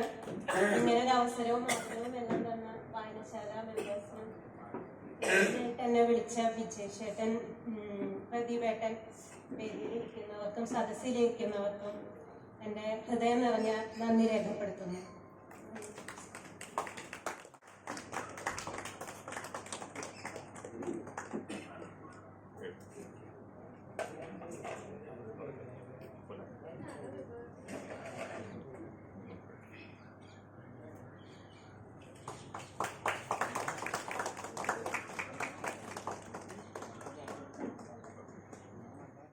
വീട്ടുമുറ്റത്ത് സദസ് ഉദ്ഘാടനം ചെയ്ത VP മാർക്കോസ് സാർ ഉൾപ്പെടെയുള്ള വേദിയിലുള്ള വിശിഷ്ട വ്യക്തിത്വങ്ങൾ, ഇവിടെ എത്തിച്ചേർന്നിട്ടുള്ള പ്രിയപ്പെട്ട സഹോദരി സഹോദരന്മാരെ, കുറ്റിപ്പുഴ കൃഷ്ണപിള്ള സാറിന്റെ 125ാമത് ജന്മദിനാഘോഷങ്ങളോട് അനുബന്ധിച്ചുള്ള വീട്ടുമുറ്റ സദസ്സാണ് ഇപ്പോൾ നടന്നുകൊണ്ടിരിക്കുന്നത്. ഇത് ഏതാണ്ട് 4ാമത്തെ വീട്ടുമുറ്റ സദസ്സാണ്. ഇനിയും മറ്റു വാർഡുകളിൽ വീട്ടുമുറ്റ സദസ്സുകൾ നടക്കും. നമ്മുടെ കുറ്റിപ്പുഴ കൃഷ്ണപിള്ള സാറിനെ കുറിച്ചുള്ള എല്ലാം വിശദമായിട്ട് നമുക്കിപ്പോ ഇവിടെ സംസാരിച്ചു കഴിഞ്ഞു. വീണ്ടും ഒരു ആവർത്തനത്തിന്റെ ആവശ്യമില്ല. പ്രത്യേകിച്ച് അതുകൂടാതെ നമുക്ക് നമ്മുടെ ശിവള്ളി നമ്മുടെ അയൽവാസിയാണ്, തൊട്ടടുത്ത്. നമുക്ക് ഇനിയും അറിയാൻ ഒരുപാട് കാര്യങ്ങൾ ഉണ്ട്, ബാക്കിയുണ്ട്. അപ്പോൾ ഒരു ഡോക്യുമെന്ററി ആയിട്ട് ഇവിടെ അത് പ്രദർശിപ്പിക്കുന്നുണ്ട്. അത് നമുക്ക് കാണേണ്ടതായിട്ടുണ്ട്. എന്തായാലും ഇവിടെ വന്നവരും ആദരിക്കപ്പെട്ടവരും വിശിഷ്ട വ്യക്തിത്വങ്ങളും എല്ലാവർക്കും എന്റെ എല്ലാവിധ ആശംസകളും അറിയിച്ചുകൊണ്ട് നിർത്തുന്നു. നന്ദി. കുറ്റിപ്പുഴ ഗ്രാമീണ വായനശാല ഇവിടെ നമ്മുടെ വാർഡിനകത്ത് ഒരു വീട്ടുമുറ്റ സദസ്സ് സംഘടിപ്പിക്കണമെന്ന് ആവശ്യപ്പെടുകയും അതിൻ്റെ അടിസ്ഥാനത്തിൽ നമ്മളിവിടെ വിവിധ ക്ലബ്ബുകളെയും അതുപോലെ തന്നെ പൊതു മണ്ഡലത്തിൽ നിൽക്കുന്ന ആളുകളെയും വിവരം അറിയിക്കുകയും കഴിഞ്ഞ ദിവസം വീട്ടിലൊരു സംഘാടക സമിതി രൂപീകരിക്കുകയും അതിനോടനുബന്ധിച്ച് ഇന്ന് ഈ തീയതിക്ക് ഇവിടെ വീട്ടുമുറ്റ സദസ്സ് സംഘടിപ്പിക്കുകയുണ്ടായി. അന്ന് പങ്കെടുത്ത നമ്മുടെ ബഹുമാനിയായ ഈ വീടിൻ്റെ ഉടമസ്ഥൻ വിനു ആർനാഥ്, നമുക്കറിയാം ചലച്ചിത്ര രംഗത്ത് ഒട്ടനവധി പ്രവർത്തനങ്ങൾ നടത്തുന്ന ഒരു വ്യക്തിത്വമാണ്. അദ്ദേഹത്തിനോട് ഇത് ആവശ്യപ്പെടുകയും അദ്ദേഹം ഇവിടെ ഇത് പരിപാടി നടത്തിക്കൊള്ളാൻ പറയുകയുണ്ടായി. അതുപോലെ തന്നെ ഈ പല ആളുകളെയും നമ്മൾ കണ്ട് പറയുകയും അവരെല്ലാം നല്ല സമീപനവുമായിരുന്നു ഈ പരിപാടിക്ക്. നമുക്ക് പറയാനുള്ളതെന്ന് വെച്ച് കഴിഞ്ഞാൽ ഈ കുറ്റിപ്പുഴ ഗ്രാമീണ വായനശാല അത് നമ്മുടെ കുട്ടികളിലേക്ക് കൂടുതൽ ഊർജം പകരുന്ന രീതിയിലേക്കുള്ളൊരു പ്രവർത്തനങ്ങൾ കൊണ്ടുവരണമെന്നാണ്. കാരണം വായന കൂടുതൽ ഇപ്പം നമുക്കറിയാം, കുട്ടികളൊന്നും അധികം വായിക്കുകയും മറ്റുള്ള കാര്യമില്ല. കുട്ടികളൊന്നും ഞാൻ ഉൾപ്പെടെയുള്ള ആളുകൾ ഉൾപ്പെടെ അധികം വായന കാര്യങ്ങളൊന്നുമില്ല. അപ്പം അവർക്ക് ഒരു വായനാശീലം വളർന്നതിനും അതുപോലെ തന്നെ സാഹിത്യപരമായിട്ടുള്ള അല്ലെങ്കിൽ അവരുടെ കഴിവുകൾ കൂടുതൽ ഉയർത്തിക്കൊണ്ടു വരുന്നതിനും ഈ പരിപാടിയും അതുപോലെ തന്നെ കുറ്റിപ്പുഴ ഗ്രാമീണ വായനശാലയ്ക്ക് കൈയ്യട്ടിയെന്ന് മാത്രം ആശംസിച്ചുകൊണ്ട് നിർത്തുന്നു. നന്ദി, നമസ്കാരം. എന്നിലുള്ള ഒരു ചിന്തകൾ ചെറുകാലം മുതലുണ്ടായിരുന്നെങ്കിലും ഇപ്പോൾ മുളച്ചിരുന്ന ആ ചിന്തകൾക്ക് ഇന്ന് ഉദ്ഘാടകന്റെ പ്രസംഗത്തോടുകൂടി ചെറിയ നാമ്പിട്ട് തുടങ്ങിയിരിക്കുകയാണ്. അതിന്റെ ഈ ഗ്രാമീണ വായനശാലയിലൂടെ തുടർ പ്രവർത്തനങ്ങളിൽ എല്ലാ ആശംസകളും ഇതോടുകൂടെ നൽകുന്നു. വേദിയുടെ ആദരണീയനായ അധ്യക്ഷൻ, വേദിയിലും സദസ്സിലുമായി ഉപവിഷ്ടരായിട്ടുള്ള വിശിഷ്ടരെ, പ്രിയമുള്ള സുഹൃത്തുക്കളെ, നല്ലവരായ നാട്ടുകാരെ, ഇവിടെ ഉദ്ഘാടകന്റെ പ്രസംഗം ഞാൻ നേരത്തെയൊക്കെ യൂട്യൂബിലൊക്കെ കണ്ടിട്ടുണ്ട്. പക്ഷെ ഇന്ന് അദ്ദേഹം നേരിട്ട് കാണാൻ കഴിഞ്ഞൊരു ഭാഗ്യം അദ്ദേഹത്തിന്റെ സാന്നിധ്യത്തിൽ അറിയിക്കുകയാണ്. ഇവിടെ കേട്ടതും നമ്മൾ ഈ വായനശാലയിൽ നിന്ന് കിട്ടുന്ന അറിവുകളെല്ലാം നമ്മളുടെ തിരിച്ചറിവുകളാക്കി മാറ്റണം. അതിനു വേണ്ടിയിട്ടുള്ളൊരു തുടക്കമാകട്ടെ ഇന്ന് ഈ 125ാം വാർഷികം ആഘോഷിക്കുന്ന ഈ വിനു സാറിന്റെ വീട്ടുമുറ്റ സദസ്സ് എന്ന് ഞാൻ ആഗ്രഹിക്കുകയാണ്. നമ്മളുടെ ഒരു ചെറിയ കാര്യം ഞാൻ സൂചിപ്പിച്ചുകൊണ്ട് ഞാൻ എന്റെ വാക്കുകൾക്ക് വിരാമിടാം. അറിവുകൾ നമ്മൾക്ക് വിലമതിക്കാനാകാത്തതാണ്. ഒരു കപ്പലിൽ യാത്ര ചെയ്യുന്ന കുറെ ആളുകൾ കപ്പൽ നിന്നു പോകുന്ന സമയത്ത് എല്ലാവരും അതിനകത്തുള്ള എഞ്ചിനീയേഴ്സ് ഉൾപ്പെടെയുള്ള ആളുകളൊക്കെ അത് നന്നാക്കുന്നതിന് വേണ്ടി പരിശ്രമിച്ച് അവസാനം പരാജയപ്പെട്ടപ്പോൾ ഒരു വ്യക്തി കടന്നു വന്നുകൊണ്ട് പറഞ്ഞു, ഞാൻ നോക്കാം. അദ്ദേഹം ഒന്ന് കറങ്ങി തിരിഞ്ഞിട്ട് അതിന്റെ ഒരു വശത്ത് പോയി 2 മുട്ടുമുട്ടി. അടുത്ത നിമിഷം തന്നെ അത് സ്റ്റാർട്ടായി അവർ യാത്ര തുടരുന്ന ഒരു കാലം. ക്യാപ്റ്റൻ വന്നിട്ട് എത്രയാണ് നിങ്ങളുടെ കൂലി എന്ന് ചോദിച്ചപ്പോ എന്റെ കൂലി 10,000 രൂപ എന്ന് അദ്ദേഹം പറഞ്ഞിരുന്നത്. 10,000 രൂപ, 2 മുട്ട് മുട്ടിയതിന് 10,000 രൂപയോ എന്ന് ചോദിച്ചപ്പോ അദ്ദേഹം പറഞ്ഞൊരു വാക്കുണ്ട്, എന്റെ 2 മുട്ടിനുള്ള വില 500 രൂപയാണ്, ബാക്കി 9,500 രൂപ ഞാൻ എവിടെ മുട്ടാം എന്നുള്ള എന്റെ തിരിച്ചറിവാണ്. അതാണ് എന്റെ അറിവിനെ ഞാൻ അവിടെ ഉപയോഗപ്പെടുത്തി എന്നുള്ളതാണ് ആ തിരിച്ചറിവ്. അതിനാണ് 9,500 രൂപ എന്ന് പറഞ്ഞത് പോലെ നമ്മളിവിടെ കേട്ടതൊക്കെ നമ്മുടെ ജീവിതത്തിലേക്ക് പകർത്താൻ കഴിയണം എന്നുള്ളൊരു ആഗ്രഹമുണ്ട്. പിന്നെ ഇവിടെ വിശിഷ്ടരായിട്ടുള്ള പല ആളുകളും പ്രഗത്ഭരായിട്ടുള്ള പല ആളുകളും സദസ്സിലിരിക്കുന്നു. ഞങ്ങളെ പോലുള്ള ഈ കുറച്ച് ഞാൻ എന്നെ പോലുള്ള കുറച്ച് ആളുകളോട് വേദിയിലിരിക്കുന്നു. ഞാൻ അതിശയോക്തി പങ്കുവയ്ക്കുകയാണ്. കാരണം ഇവിടെ ഈ മുമ്പിൽ യൂണിഫോം ഇട്ടിരിക്കുന്ന ഒരു ചെറിയ ആളുകളല്ല. നേരത്തെ ഇവിടെ ഉദ്ഘാടകൻ ജന്മിനാടുവാഴ്ത്ത വ്യവസ്ഥയെ കുറിച്ച് പറഞ്ഞു പോയപ്പോ ഇവിടെ വർഗീയ പരാമർശങ്ങളൊക്കെ നടക്കുന്ന കാലഘട്ടത്തിനകത്തും നമുക്കറിയാം, വെള്ളം കുടിക്കാൻ ദാഹിച്ച് വലഞ്ഞ ഒരു വ്യക്തി, അദ്ദേഹം അടുത്തൊരു പള്ളി തകർക്കാറുണ്ട്, അല്ലെങ്കിൽ അമ്പലം തകർക്കാറുണ്ട്, അല്ലെങ്കിൽ ചർച്ച് തകർക്കാറുണ്ട് എന്ന് പറയുമ്പോൾ അവൻ ഓടിപ്പോവുകയല്ല ചെയ്യുന്നത്, അവന്റെ ജീവൻ നിലനിർത്താനാണ് ശ്രമിക്കുന്നത്. പക്ഷെ വർത്തമാന കാലഘട്ടം നമ്മളെ പലതും സൂചിപ്പിക്കുന്നുണ്ട്. പക്ഷെ ഈ ഇരിക്കുന്ന ഈ യൂണിഫോംധാരികള് ഇവര് വിശേഷ ദിവസങ്ങളിൽ വഴിയോരങ്ങളിൽ അന്തിയിറങ്ങുന്ന അനാഥരായിട്ടുള്ളവർക്ക് ഭക്ഷണം കൊടുത്തിട്ട് തങ്ങൾ ഭക്ഷണം കഴിക്കാറുള്ളൂ. അത്തരം ആളുകളാണ് ഇവിടെ ഞാൻ എപ്പോഴും ഈ പേരിൽ കാണുമ്പോൾ പ്രശംസിക്കാറുണ്ട്. അതുകൊണ്ടൊന്ന് ഓർമ്മപ്പെടുത്തുന്നത് മാത്രമേ. അതുപോലെ ഇന്ദിരാമ്മ തുടങ്ങിയിട്ടുള്ള എല്ലാവരും ഇതിനകത്ത് പങ്കെടുക്കൊണ്ട് എല്ലാവർക്കും ഒറ്റ വാക്കിൽ ആശംസകൾ അർപ്പിക്കുന്നു. ഈ വായനശാലയുടെ സംഘാടകരോട് ഞാനതിനകത്തൊരു 3 വർഷം മുമ്പ് മെമ്പറായാണ്. പക്ഷെ വായന എന്നുള്ളത് നമ്മൾ വിജീഷ് പറഞ്ഞ പോലെ ചുരുക്കമാണ്. നമ്മുടെ ഈ വയൽക്കര ഗ്രാമത്തെ കൂടി ഒരു യൂണിറ്റ് തുറക്കാൻ നിങ്ങൾ തയ്യാറാകണമെന്നുള്ള എളിയ അഭ്യർത്ഥന ഞാൻ ഇതിനു മുമ്പിൽ വെക്കുകയാണ്. അതുപോലെ ഈ ആതിരയൊക്കെ എന്റെ തൊട്ടയൽക്കാരിയാണ്. ആതിര ഒരു കവിതയാണ് എന്നുള്ളത് ഇവിടെ ഈ വേദിയിൽ വെച്ച് ഞാൻ അറിയുന്നു. എന്തായാലും വലിയ സന്തോഷം. നമ്മുടെ നാടൊക്കെ പുരോഗമനത്തിന്റെ പാതകൾ, ഡോക്ടറേറ്റ് കിട്ടിയ കുട്ടികളൊക്കെ ഉണ്ട്. അങ്ങനെ എല്ലാ മേഖലയിലും നമ്മൾ പ്രശസ്തിയിലേക്ക് കടന്നു വരികയാണ്. എല്ലാവിധ അഭിനന്ദനങ്ങളും ആശംസകളും നേരുന്നു. നമസ്കാരം. വായനാവസന്തം വീട്ടുമുറ്റം സദസ്സ് ഇത് ഇവിടെ മാത്രമല്ല, എല്ലാ പഞ്ചായത്തിലും, എല്ലാ വാർഡിലും, ഈ പഞ്ചായത്തിലെ എല്ലാ വാർഡിലും ഇവർ ഓരോ ദിവസവും തിരഞ്ഞ് അവർ നടത്തിക്കൊണ്ടിരിക്കുന്ന സംഭവമാണ്. അത് ഈ വയൽക്കരയിൽ 11ാം വാർഡിലും കൊണ്ടുവന്ന ഇവർക്ക് എല്ലാവിധ ആശംസകളും നേർന്നുകൊണ്ട് സംസ്കൃതി ക്ലബിനെ ഇതിലേക്ക് ക്ഷണിച്ചതിനും നന്ദി അറിയിച്ചുകൊണ്ട് നന്ദി, നമസ്കാരം.